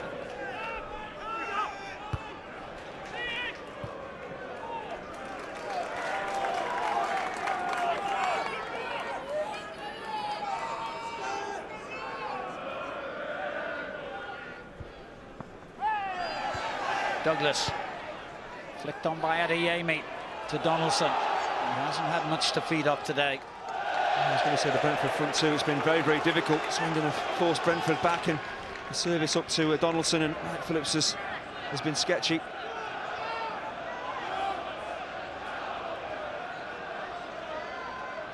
Brentford will make the first substitution of the game.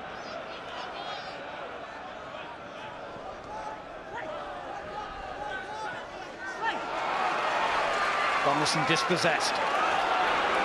Luongo just ran into Adeyemi. But it breaks for Roberts.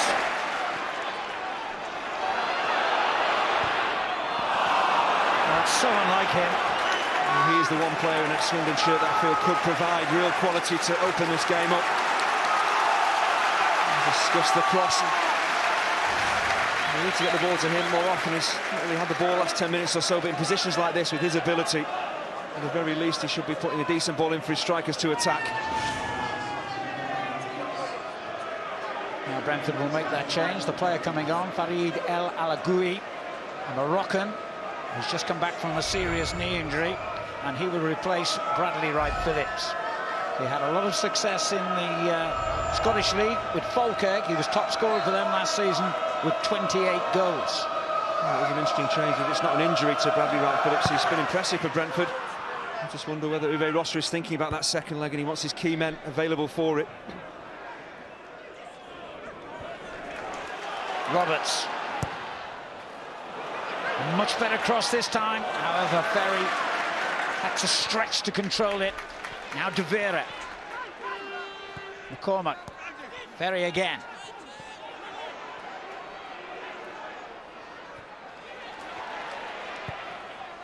The cross towards Rooney, but he doesn't miss those, Simon Moore. The Swindon players, when they're delivering from wide areas, they have to play the balls in with a bit of pace, keep them nice and flat. Anything in the air, Moore is just going to come off his line, and 3 or 4 occasions in this second half he's collected easily. Adeyemi hits it long for Hodgson.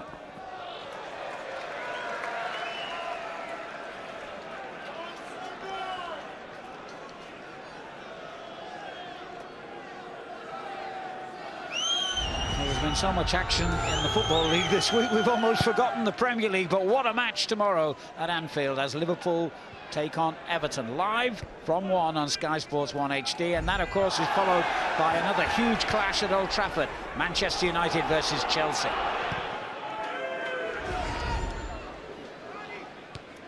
Quite a day, wasn't it, in the Championship, and I'm sure Brentford fans will sympathise with Watford and indeed Hull for the agonies their fans went through today. Here's Rooney with the layoff. Williams looking for the early cross. It's come instead to... oh, it's a superb goal by Luongo! Swindon take the lead, another blow for Brentford after their devastation of just a week ago. Well, we talked about a team finding a piece of real quality. We've just seen it from Massimo Luongo, but what he does really well here, he uses Jonathan Douglas as a screen. His first touch is excellent. He knows he can't get power in his shot, and he just passes this ball past the Brentford midfielder. That means that Simon Moore just simply can't see the ball until it's too late.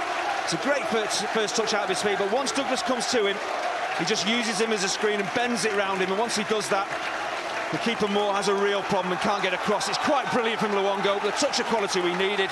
It's a stunning opening goal.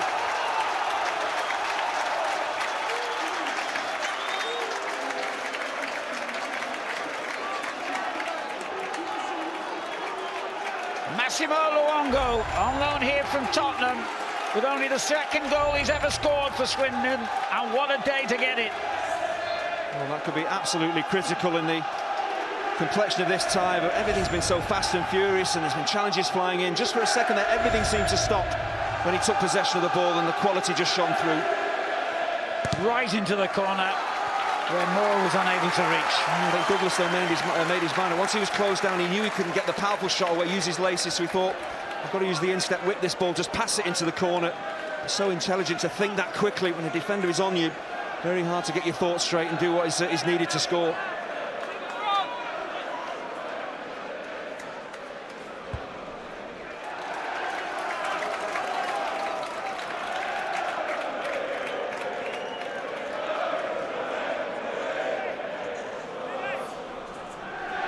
Rooney heads on, cleared by Douglas. Here's Donaldson.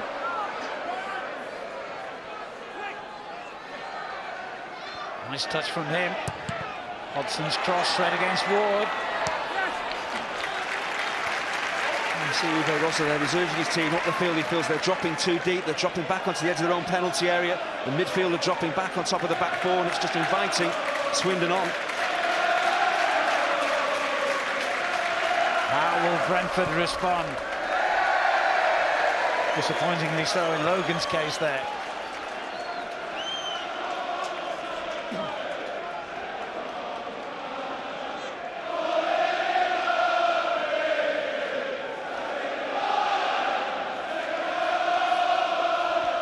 It's the Swindon fans celebrating at the moment. They've certainly had an eventful few years as well. Promotion twice, relegation twice for Swindon in the last 7 seasons. And they also reached the playoff final in this division. 3 years ago now, losing to Millwall. Will their excellent playoff record continue? They've got a free kick. Crucially, they've got the lead. Uwe Rosler won't be happy that his team have conceded, but I think he'll feel it's a disaster if they come away from the county ground with just a 1-0 defeat. For the way Swindon are going about things, this last 15 minutes could be very interesting. If they get a 2-0 lead to take to Griffin Park, could make that second leg very interesting. Flint pointing to where he wants the ball played. And McCormack Julie delivers as well. And Rooney in with a chance. He's claiming a handball there, but referees wave play on as Byrne plays it back in. They've got to stay strong here, Brentford. And Moore did just that up against Flint. Well, the away side are under massive pressure here. It's pretty obvious that Swindon are going for the jugular. They're looking for a second goal. It's Kevin O'Connor who just about gets to this ball. And the claiming a handball didn't seem to me to get anywhere near his arm. His arm is extended. Did it touch him? Well, it's hard to say. It's very hard for the referee to look through all those bodies and be absolutely sure that there is contact with the arm. Bidwell. Forshaw. Douglas takes over. And finds Donaldson. Here's Douglas again.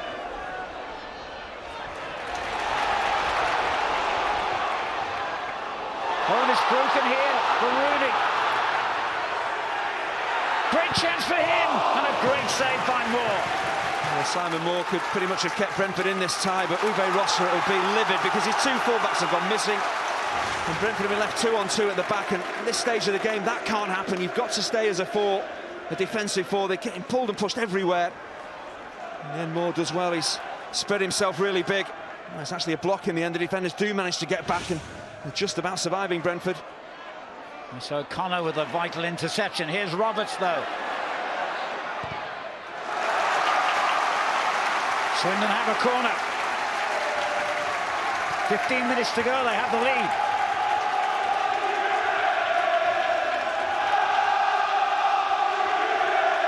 Testing times these for Brentford.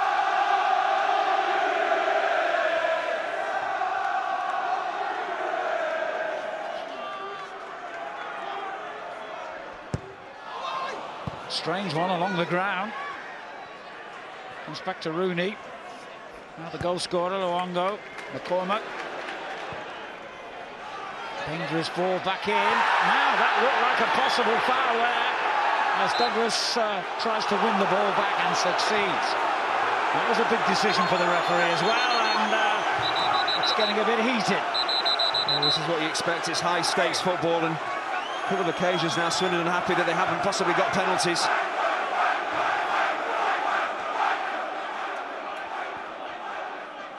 Douglas has been taking stick, of course, all day from the home fans as a former Swindon player.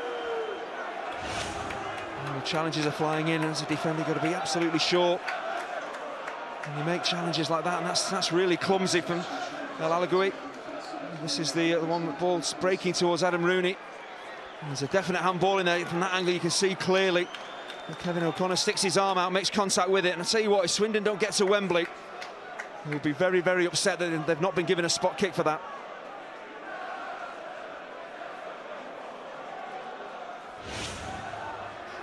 And some difficult decisions for referee Eltringham to make.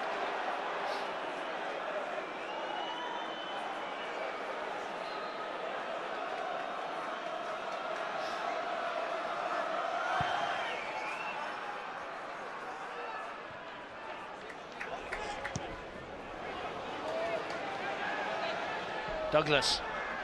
It's broken to Roberts. Rooney will chase.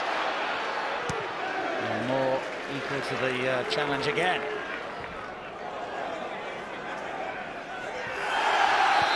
And that's about the clearest foul of the day there by Forshaw. And it's very important for Brentford now that they keep their cool, because they're under pressure, they're a goal down, they're getting forced back, and they run the risk of conceding a second goal. Hodgson replaced by Forrester for Brentford. Clever player, Harry Forrester, and one who will be well known to the opposition manager, having come through the youth system at Aston Villa.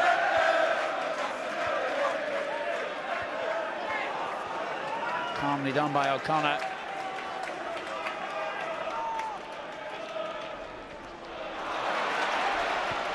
And back they come again. Swindon with Williams. There's a good tackle by Bidwell.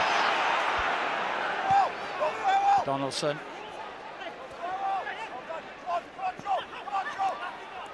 I agree. Bidwell. Douglas.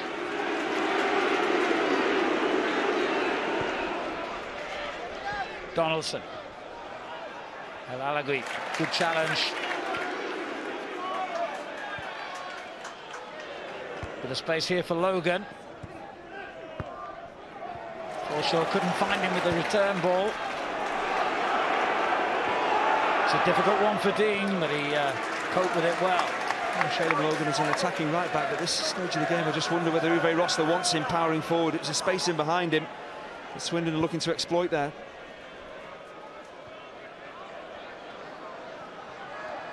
Forrester.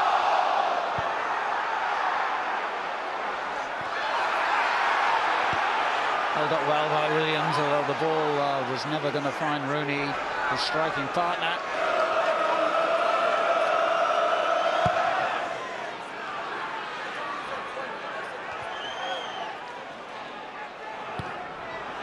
Roberts just helps it on.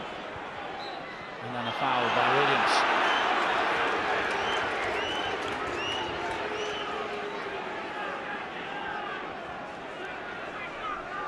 A crucial one-goal advantage at the moment for Swindon and Kevin McDonald. And Forshaw with a moment of embarrassment right in front of the Swindon fans.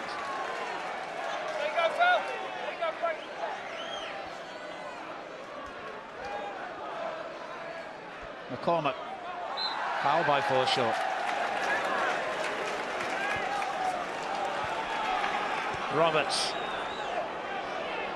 Swindon not content with one goal to take to Griffin Park on Monday. 10 minutes to go, they're looking for another. Yeah, I think they feel they're playing well enough to take a two-goal lead here, but it is about that second leg, and if you take 2 goals to Griffin Park, it can make life a lot easier, but I still don't think, regardless of the scoreline here, it's going to be straightforward in that second game. Roberts. Flicked off Forshaw. So it's a corner.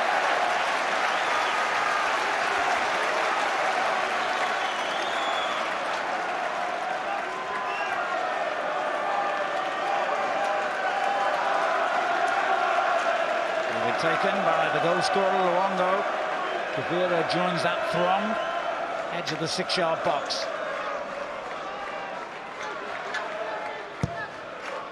Flint coming in to meet it. McCormack back in.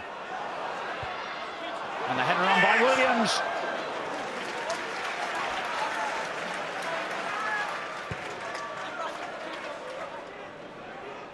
Donaldson all on his own there for Brentford. In situations like this, your front men are absolutely vital. You just need a bit of respite. When the ball goes up to them, you need them to get hold of the ball so the team can move up the field and just relieve some of the pressure. Both teams are ready to make changes now. Adam Forshaw going off for Brentford. Sam Saunders will replace him. Goal-scoring midfielder and a free-kick specialist. And their most used substitute this season.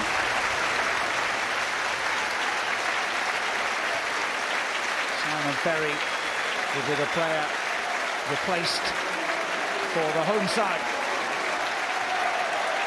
And on in his place, their leading scorer, Jim Collins. He's got 18 goals this season. And that substitution for Swindon really does make sense. Jim Collins, a big physical centre forward. That's what Swindon need now. Simon Ferry's had a couple of games absence with a hamstring strain. He'll be needed for the second game, so that's why he's been taken off. Rivera's clearance. McCormack. Rooney.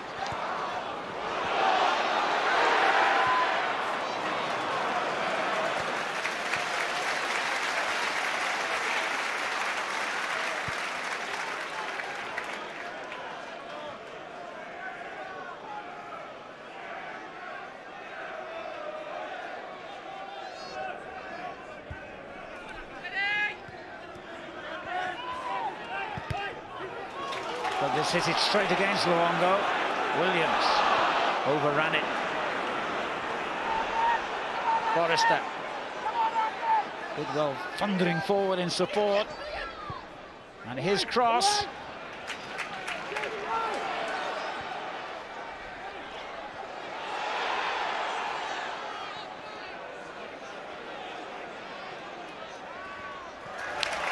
You can see that Brentford aren't just trying to sit back and see out time and play for a 1-0 defeat. They're sending on Forrester and Saunders. They're looking for an equaliser.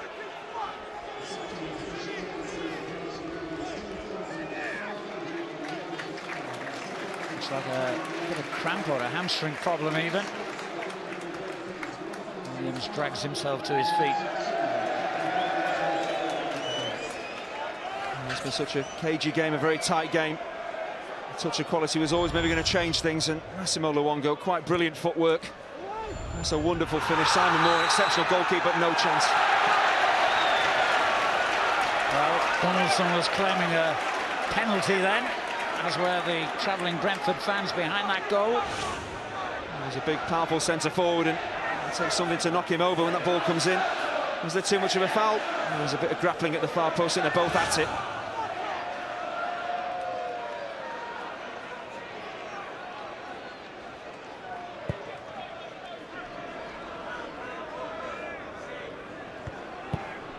Connor's clearance. Logan hits it long.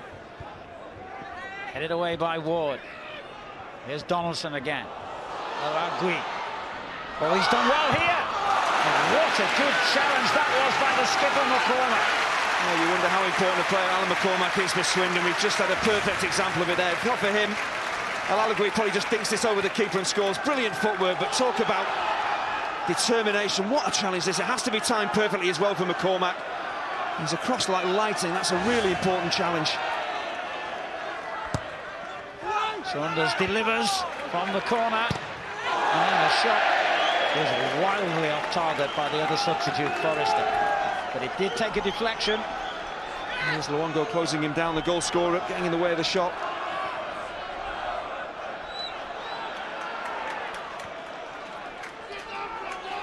Saunders again to deliver.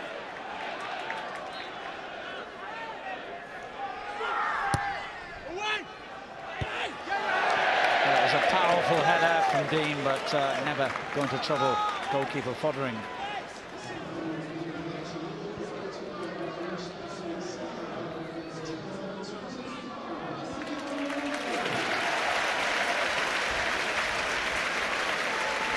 Into the final, including stoppage time, 5 minutes or so. It's going to be a very nervy 5 minutes for both managers. They know a goal at this stage could really change everything for Monday afternoon. You see that Swindon have been in the ascendancy in terms of chances and hitting the target. Brentford haven't really worked Fodderingham whatsoever. Collins caught offside there. 1 goal in it at Bramall Lane last night, 1 goal in it at the county ground so far today.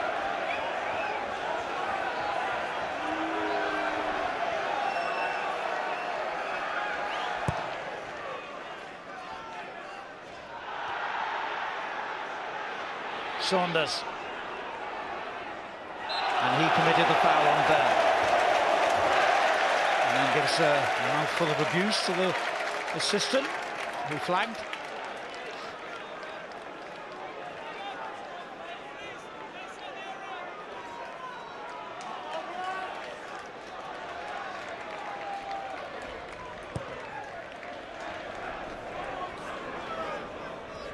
Well, unlike last Saturday, it's retrievable, of course, for Brentford. They only had seconds against Doncaster. They've got the rest of this game, albeit not much of it, but crucially another 90 minutes on Monday. Logan. Oh, well played. And it's a good delivery as well.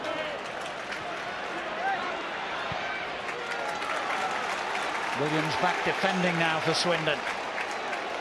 Well, Brentford are certainly committing bodies forward once again. Shaylin Logan breaking down this right-hand side. Great ball in. They're not settling for that 1-0 scoreline, Brentford here. A reminder, they don't have the away goals rule in these playoffs. As Dean hits it long.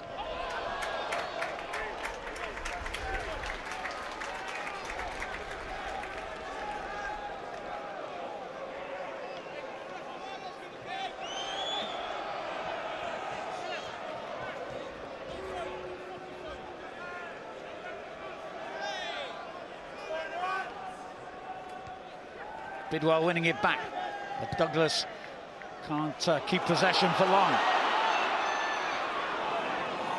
Great play by O'Connor.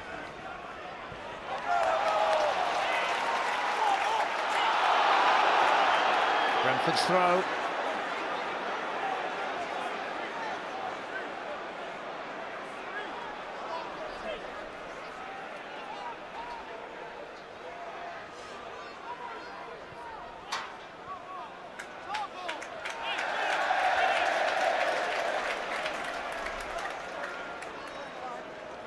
So we move into the final minute.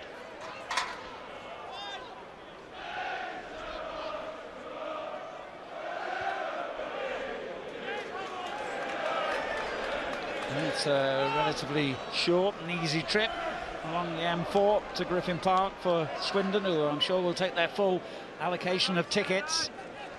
It could be a tense 90 minutes or perhaps more on Monday. Moore knocks it clear. Luongo's there again. It's a really difficult opportunity because the ball is just sitting up. He's off balance. He's chasing it down as well. He's shown he's got the quality with the goal that he scored. And he's always up there, just on the edge of the penalty area. When balls are being played in, he's always willing to break forward and try and collect possession. But that's a difficult opportunity on the rise.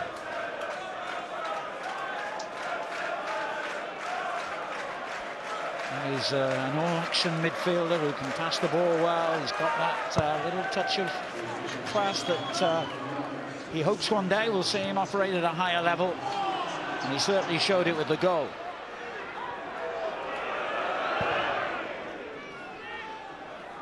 Three minutes of stoppage time.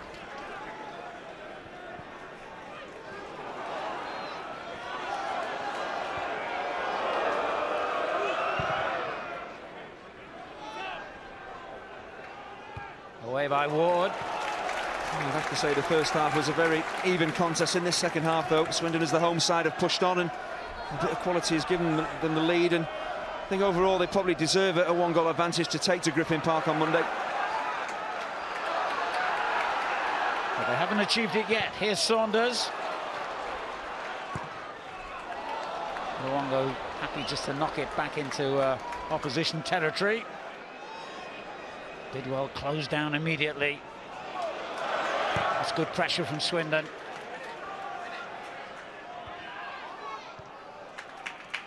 Bidwell again. And the bounce deceiving McCormack. Here's Douglas. Adeyemi tries to get it into that danger area again for Brentford. He'll have a throw. Saunders. Flint gets it clear. Good late rally this by Brentford. No way out for them at the moment. Swindon and their back four in particular, but there will be now goal kick.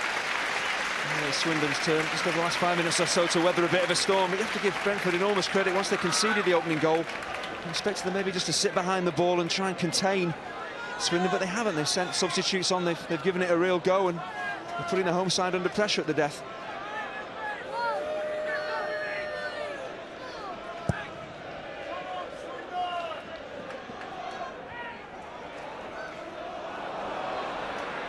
Given away by the substitute. And a fine run by Forrester.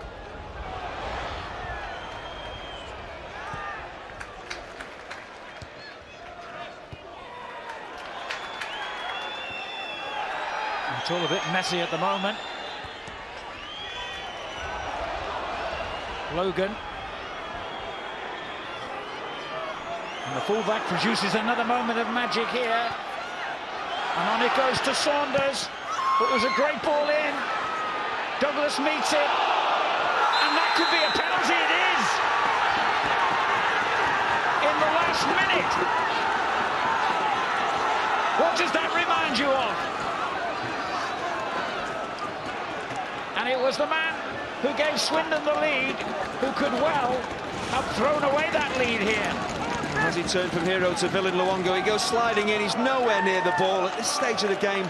Just stay on your feet in the penalty area. Don't go to ground. You go flying in like this, you run the risk of giving a penalty away. It's not the biggest contact you'll ever see on Harry Forrester, but do you make challenges like that, you give the referee a decision to make. And we'll talk about Brentford and penalties. Here we go again. Astonishingly, a week on, this time it is the nominated penalty taker.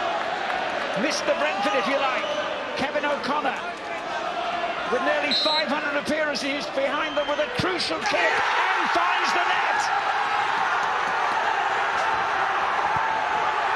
And I bet one young Italian called Massimo Luongo is a very relieved man on the substitutes bench.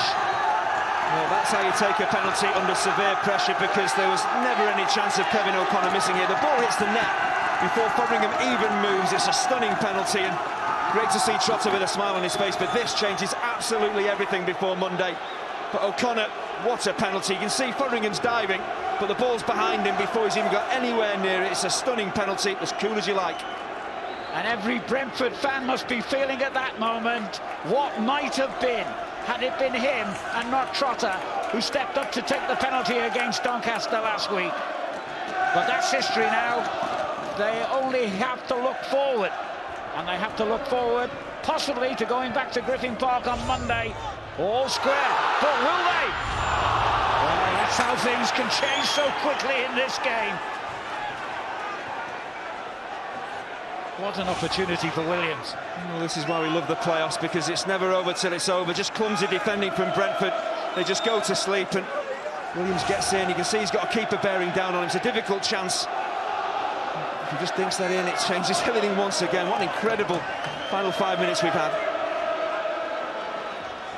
Well, Brentford have had few opportunities in this game, but the one golden chance that was presented to them from the penalty spot was taken with relish by Kevin O'Connor, their captain. And that surely will bring this tie to an end. It is finished. Swindon Town 1, Brentford 1. A tale of penalties again for the Bees. But this time, the sting in the tail belonged to them. And Uwe Rosler celebrates a very, very important equalising goal. And a penny for his thoughts. Massimo Luongo, who thought he was going to be the hero with that excellent goal to give Swindon the lead, turned out in the end to be something of a villain with the rash tackle that led to Brentford's equaliser. All to play for at Griffin Park on Monday. Swindon Town 1, Brentford 1, the final score here today. About right for you, Andy? I don't know. I think in the second half, Swindon certainly came on strong, deservedly taking the lead in my opinion, but you just can't rule Brentford out. They did go for it, the substitutions that Uwe made. They did force the issue, and just one clumsy challenge though. And a lot of fans will wonder why clubs have designated penalty takers. Well, Kevin O'Connor has just shown why, because it was as cool as you like. He's an experienced player, O'Connor, and he plants it in the corner, and I think Uwe will be absolutely delighted with the draw. OK, let's get some reaction now from our reporter, Jamie Weir. Good to go. Well, Kevin, I've got to ask you, given what went on last weekend, what was going through your head when you stepped up for that penalty? I just, it was my time. I knew I had to score it. It was a massive, massive moment in the game for us to take a draw. And yeah, obviously last week went through my head. It should have been them, but thankfully for me, I've scored it. So happy Marcello wasn't on the pitch? No. It's all sorted now. I would have taken it regardless, but I can see what you're saying. Overall, draw the fair result? We didn't really play too great. Didn't pass it as we know we can. It was a strong win first half, and all credit to Swindon. I thought we played pretty well tonight, this afternoon. And yeah, we'll take the draw. Given your home record, you'll be delighted to take them back there with the tie still on the balance. Yeah, that's right. Even at 1-0, we weren't too disappointed. But yeah, to get the goal at the end is a bonus. Yeah, short turnaround now as well, so you can't really dwell on this, can you? No. You haven't got time to, like say, you got 1 day to recover, then in we go again. Well, you are the man of the match. As I said, give us a short turnaround. I'm not sure you can enjoy it, but well done nonetheless. Thank you very much. Cheers. Thanks a lot. Cheers. Thank you.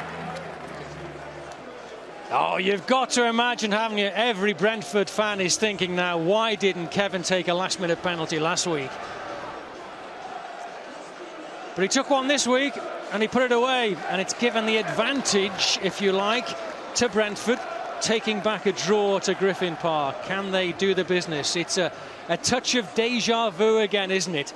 They have to win at Griffin Park to have a chance of promotion. Steve Fletcher's views coming right up on a 1-1 draw here at the county ground. Swindon going ahead and looking good, but Brentford peg them back.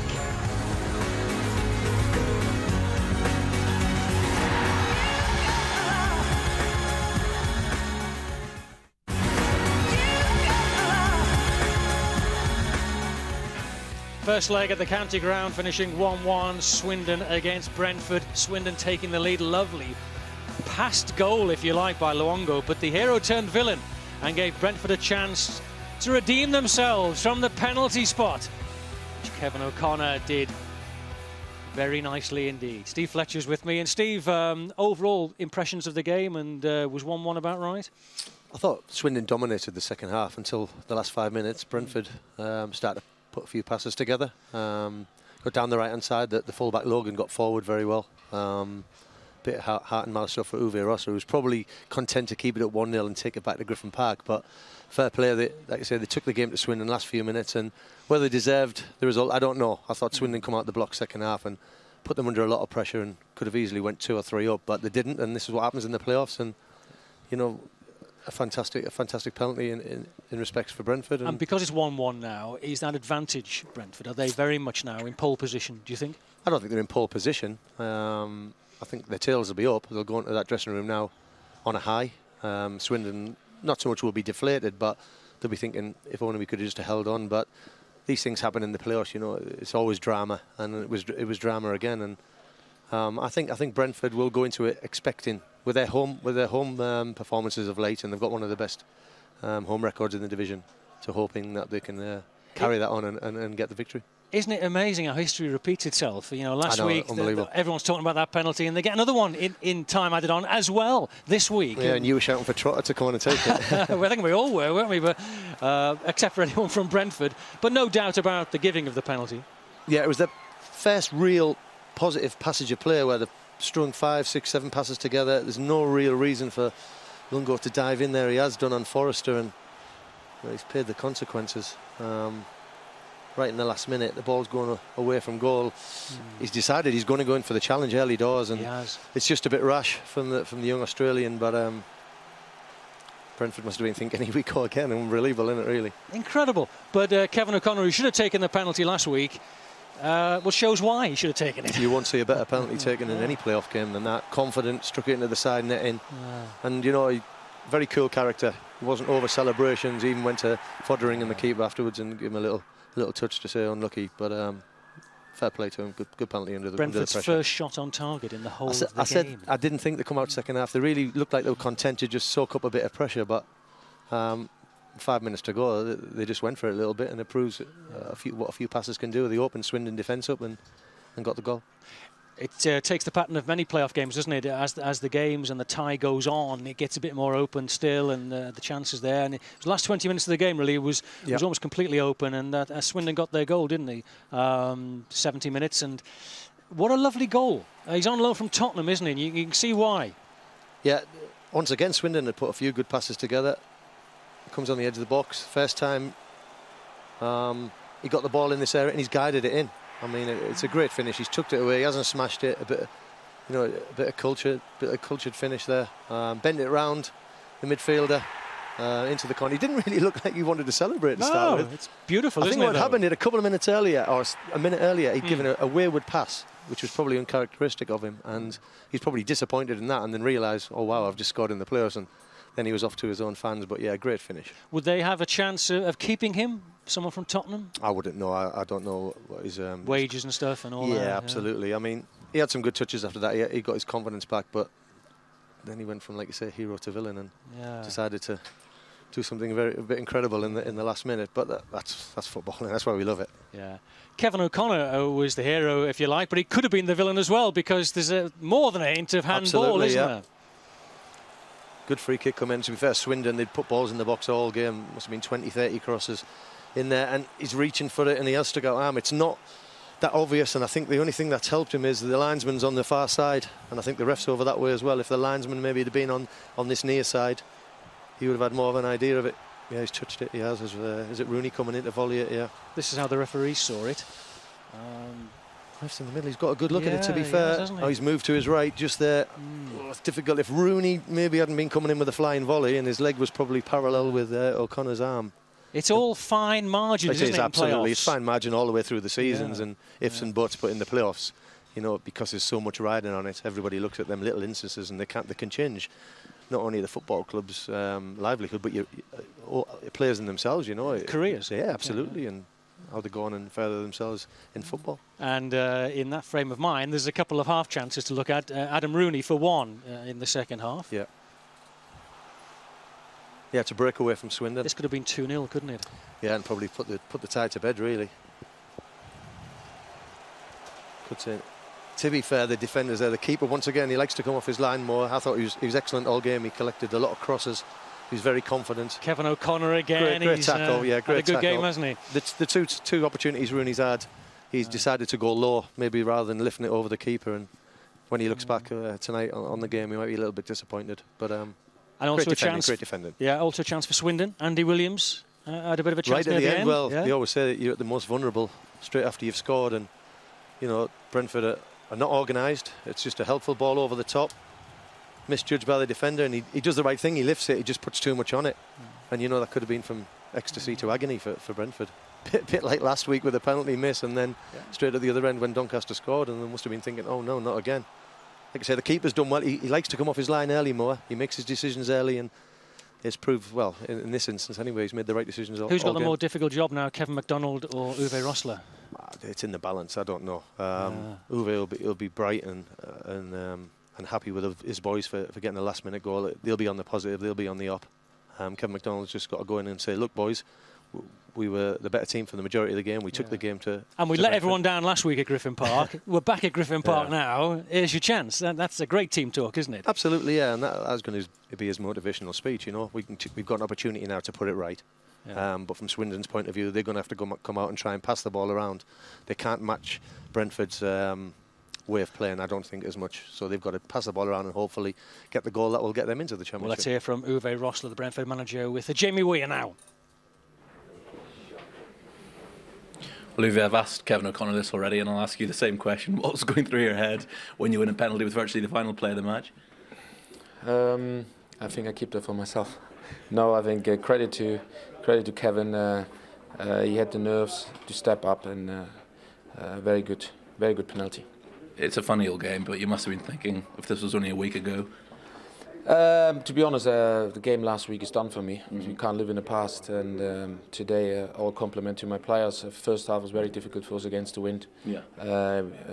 They had a lot of corners and free kicks, but we did very well with that, very well.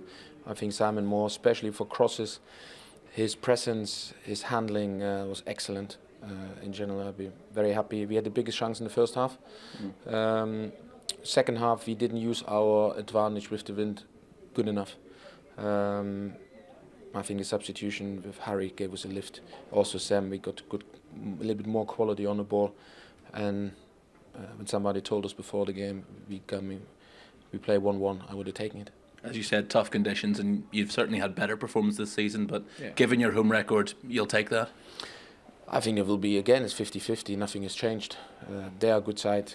Now I think it's very difficult for both of us, and also I also think for the other two teams that we have to play in such a short time in between. I think it's not good for the players, because the health of the players should be always the priority, and have only 48 hours to recover. It's very difficult without risking injuries, and especially in the end of the season when we had already 67 games this season, 67 games including pre-season games. And for me, I think the team who better recover will win the tie. Do you feel Swindon perhaps should have had a couple of penalties at the other end? No, I think we should have one. I think what had happened to Clayton Donaldson, defender was all over him. I don't think they should have another penalty. I think we should probably have one here. Overall, draw? I think a fair reflects the result. game? A fair result. Yeah. I think they're the home team. They're the home support. I think you expect them to be more, have a more possession and have a little bit more momentum. But overall, I think it's a fair result. As you say, short turnaround, but best luck on Monday. Thank you very much. Yeah, it's a quick turnaround, isn't it? But it's all about preparation now for managers, isn't it, in that situation? Uwe's right. It's whichever team can recuperate, the better. Ice baths, what you eat, what you drink is so important now, and is it an unbelievable turnaround, 48 hours. Yeah. There's no chance of me doing that in my day. And like you say, you've got to go to Griffin Park now. I think he's right.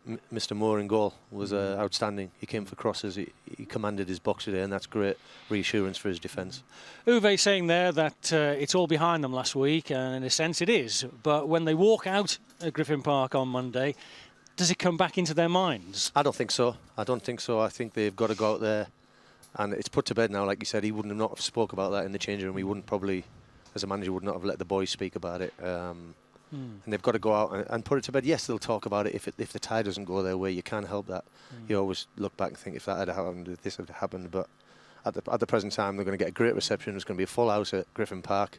It's going to be a great atmosphere. And once the game kicks off, bang, they forget about it. Yeah. And from Swindon's point of view, if you like, they've had it snatched away in time added on, haven't they? They've lost they've drawn the game in time added on. Yeah, there was time added on. It was like the 95th minute. Like I said, they'll be gutted. Swindon will be gutted, don't get me wrong. But it's not as if they're out the tie. It's 1-1. It's perfect for us. But Swindon would have liked to think they could have went in and, like I said, they almost won it and went 2-1 ahead. They would have liked that goal advantage. But I think it's set up nicely. There's no advantages. Like I said, there's no away goals rule. I think both teams, well, if they go at it like they did today, it should be a great encounter. Let's hear then from the Swindon manager, Kevin MacDonald. He's with Jamie now. Well, Kevin's seconds away from taking a lead back to Griffin Park, and then that happens. Well, that happens in football, doesn't it? It's now down to a one-off tie. Both teams, I think the conditions didn't help both teams tonight. It was a bit windy and a bit bubbly. So both of us think we're still in the game, and we'll see who's the better team on Monday. No complaints over the penalty, and perhaps should you even had a couple up the other end yourself? Oh, we thought so, but the referee never gave them. You have to deal with that. But we'll have a look at it back again, and we'll see what happens. But the referee will probably have a good look at his performance as well, and we'll see what happens. I think you probably saw it in the studio that we felt we probably deserved at least a couple of penalties, but it wasn't to be tonight. Tense, nervy game, and it was always going to be one moment of individual brilliance that perhaps shifted the tie in one way. Well, I think there was two bits of brilliance, like Massimo with his goal, and then Harry Forster buys the penalty for them. We are reasonably happy with how things are going, and as I say, you're still in the game, you're still in the tie. It's a one-off on Monday. And you've got such a tough place to go. They've got the best record in the league at home.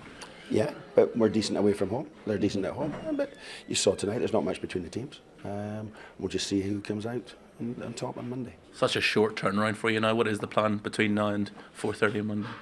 I better not tell you. No, I just need to rest up, get all the stretches, get all the stuff in, the usual stuff. But players have to do this throughout the season at some stage, like whether it's Christmas time, whether it's a Saturday, Monday, that sort of thing. So it's not easy, especially with the pressure of the big game like this, as a playoff, semi-final playoff. But they're all used to it. They'll all get through it, and then hopefully the best team wins on Monday. Well played today, Kevin, and good luck for Monday. Thank you. Thank you. It is so tight, isn't it? I mean, that's the way it's been all season in League One, hasn't it? It has. It's been unbelievable. The top 5 or 6 have changed continually throughout the season. We didn't find ourselves in that bracket till towards the end. We made our plight up the league from 21st all the way at the top. Then we dropped out of the playoffs. We lost 5 in a row, and then we were back in it. We won 8 of the last 9. Very topsy-turvy. I think it was the tightest league in all the divisions. Yeah. Yeah, and who would you fancy now then, Swindon or Brentford? Well, I can't go against what I thought at the beginning. You've got Swindon all the way. Even though, like I say, it's going to be it's a one-off game at Griffin Park. It's going to be a great atmosphere. It could go either way. I predicted 2-0 today. You predicted 1-0 to Brentford. Yeah. Behind the scenes, but 1-1, maybe a fair result. And I'm still going to I'll stick with my shout, Swindon. I just think if they can get the ball down and pass, and they've got some quality players on the ball, I'll go for Swindon. But it'll be very tight. I mean, it's got the potential of extra time and penalties. Oh, yeah, absolutely, yeah. And it could go right down to penalties again, which is what Griffin Park's used to these days. Or Brentford in themselves, yeah. That's the theme, isn't it? Penalties in this tie, that's for certain. The other tie, Sheffield United against Yeovil. We'll have a look at that when you come back and see how they stand going into the League One playoff semi-final second leg.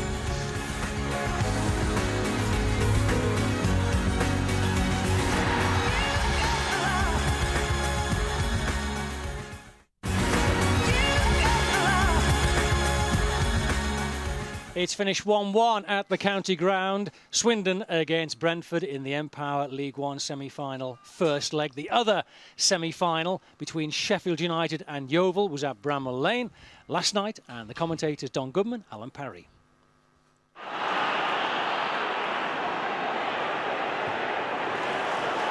Hill.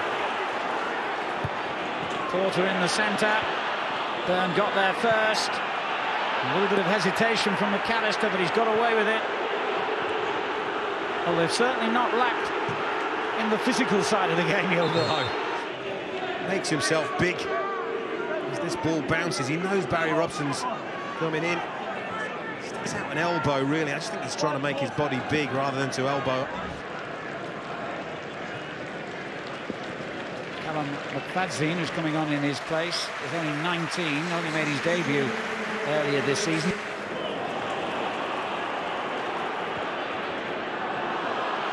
Ball played in behind the Yeovil back four as they were claiming offside. Porter just got on with it. He's available again here, but it's pulled back, and the deflection takes it in off the foot of the post. McFadzean, the substitute, scores the first goal.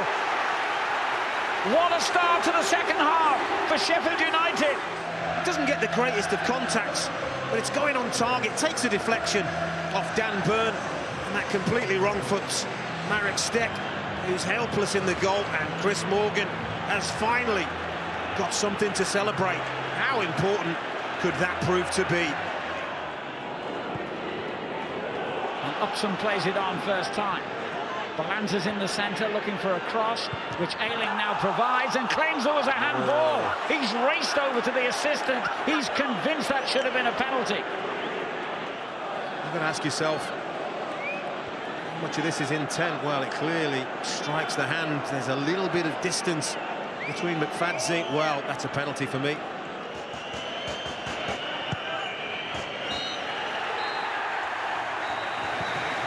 Sheffield United have ended their goal drought on the very night they would have wanted to.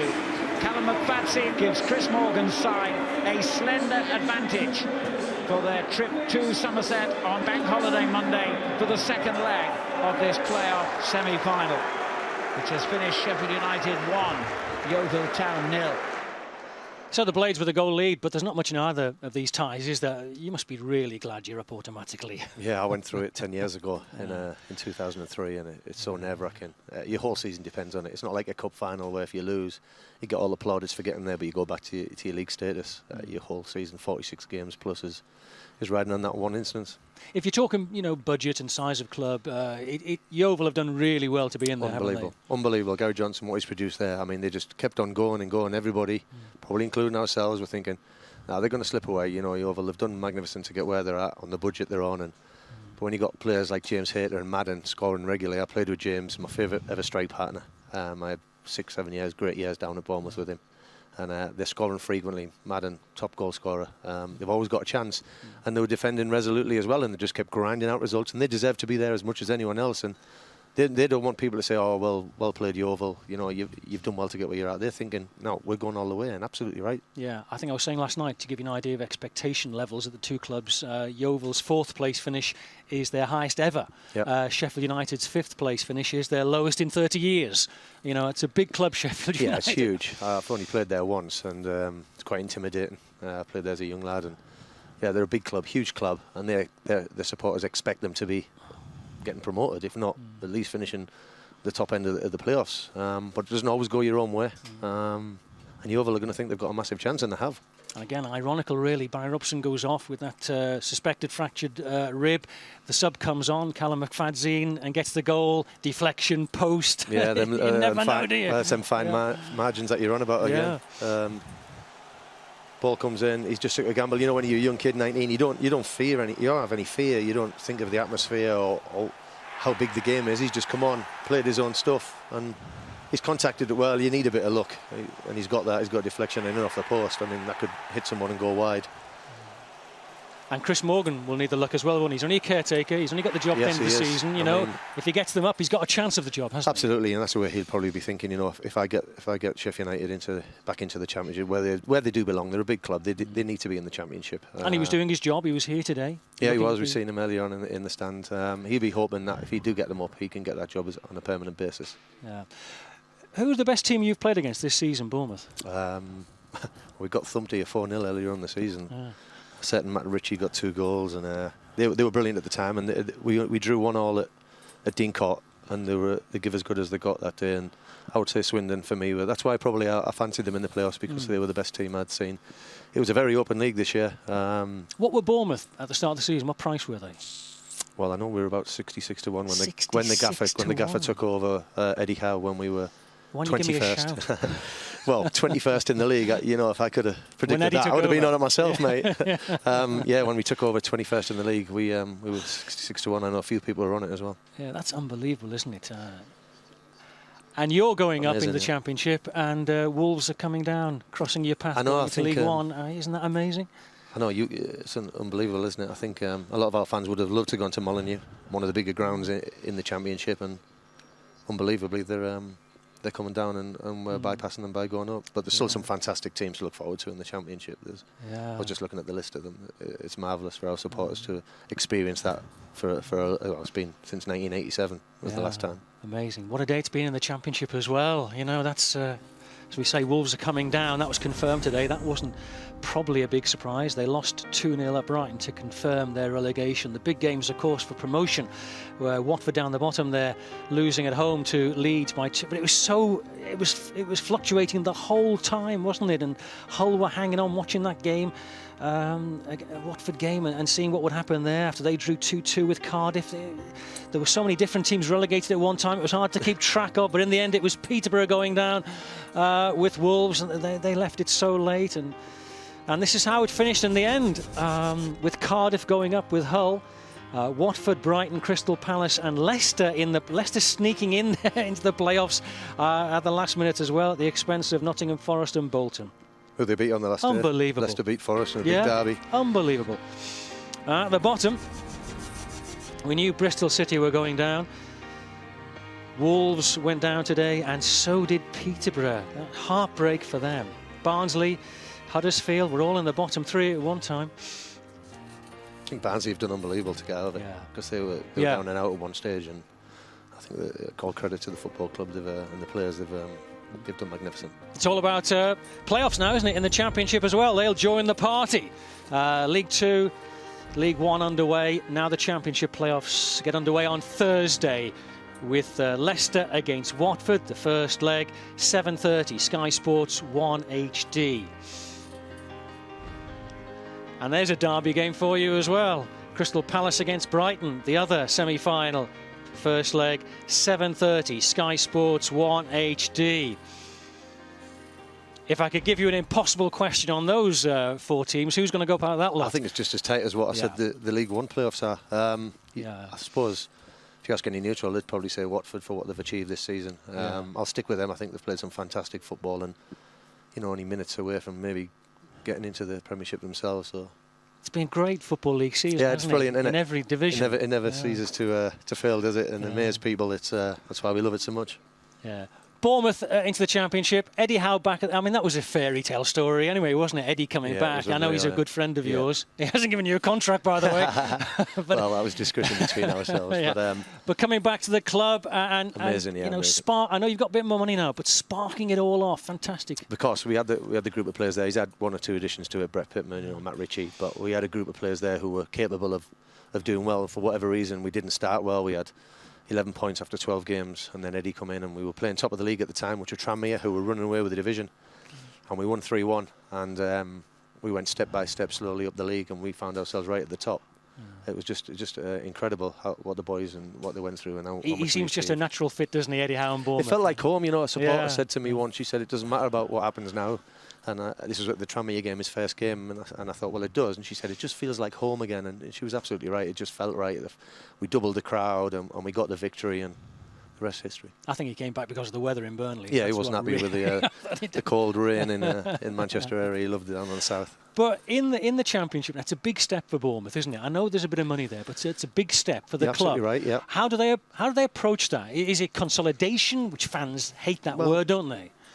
I'm not sure really, but I'm sure if you ask the manager and the assistant Jason, they'll say let's go in there, let's be open-minded and see where it takes us. We've got a group of lads, predominantly the majority of them have not played in the Championship. There's only one or two have. But you're not a Norwich, are you, with respect, who can go 2 bounces? Not that kind of club yet, I don't think. No, and Southampton did it last year, and maybe not, but yeah, we're not going to be negative about the approach to the Championship. I'm sure we'll just say, look, we'll go there, we'll enjoy ourselves, we'll be very professional, and nothing will change in that respect. Yeah. Obviously, 1 or 2 additions will be needed to the squad, and I'm sure the gaffer and with the chairman and we'll be looking at players maybe who've been in and around the Championship with a little bit of experience, just to bring the other boys along who haven't experienced them type of situations and going to big grounds. But hopefully we'll engage it, we'll enjoy it, and we'll thrive on it because we're a good footballing team and it'll probably suit us. You be there behind the scenes? Will you stay hopefully, at the club? yeah.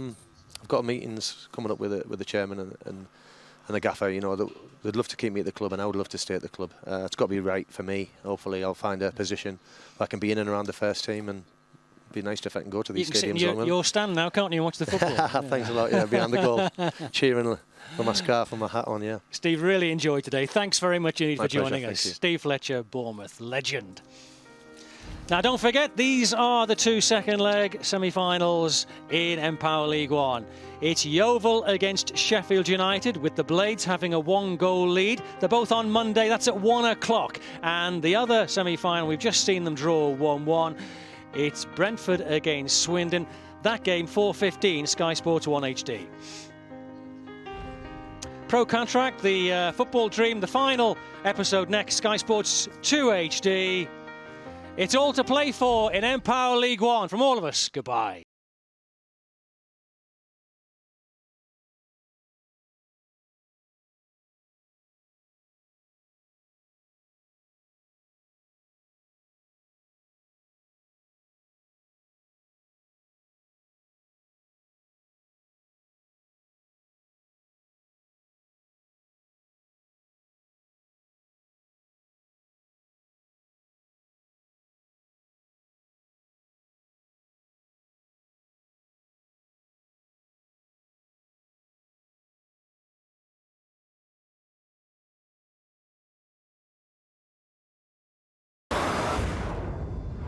Watch all 6 Sky Sports channels on your mobile and online.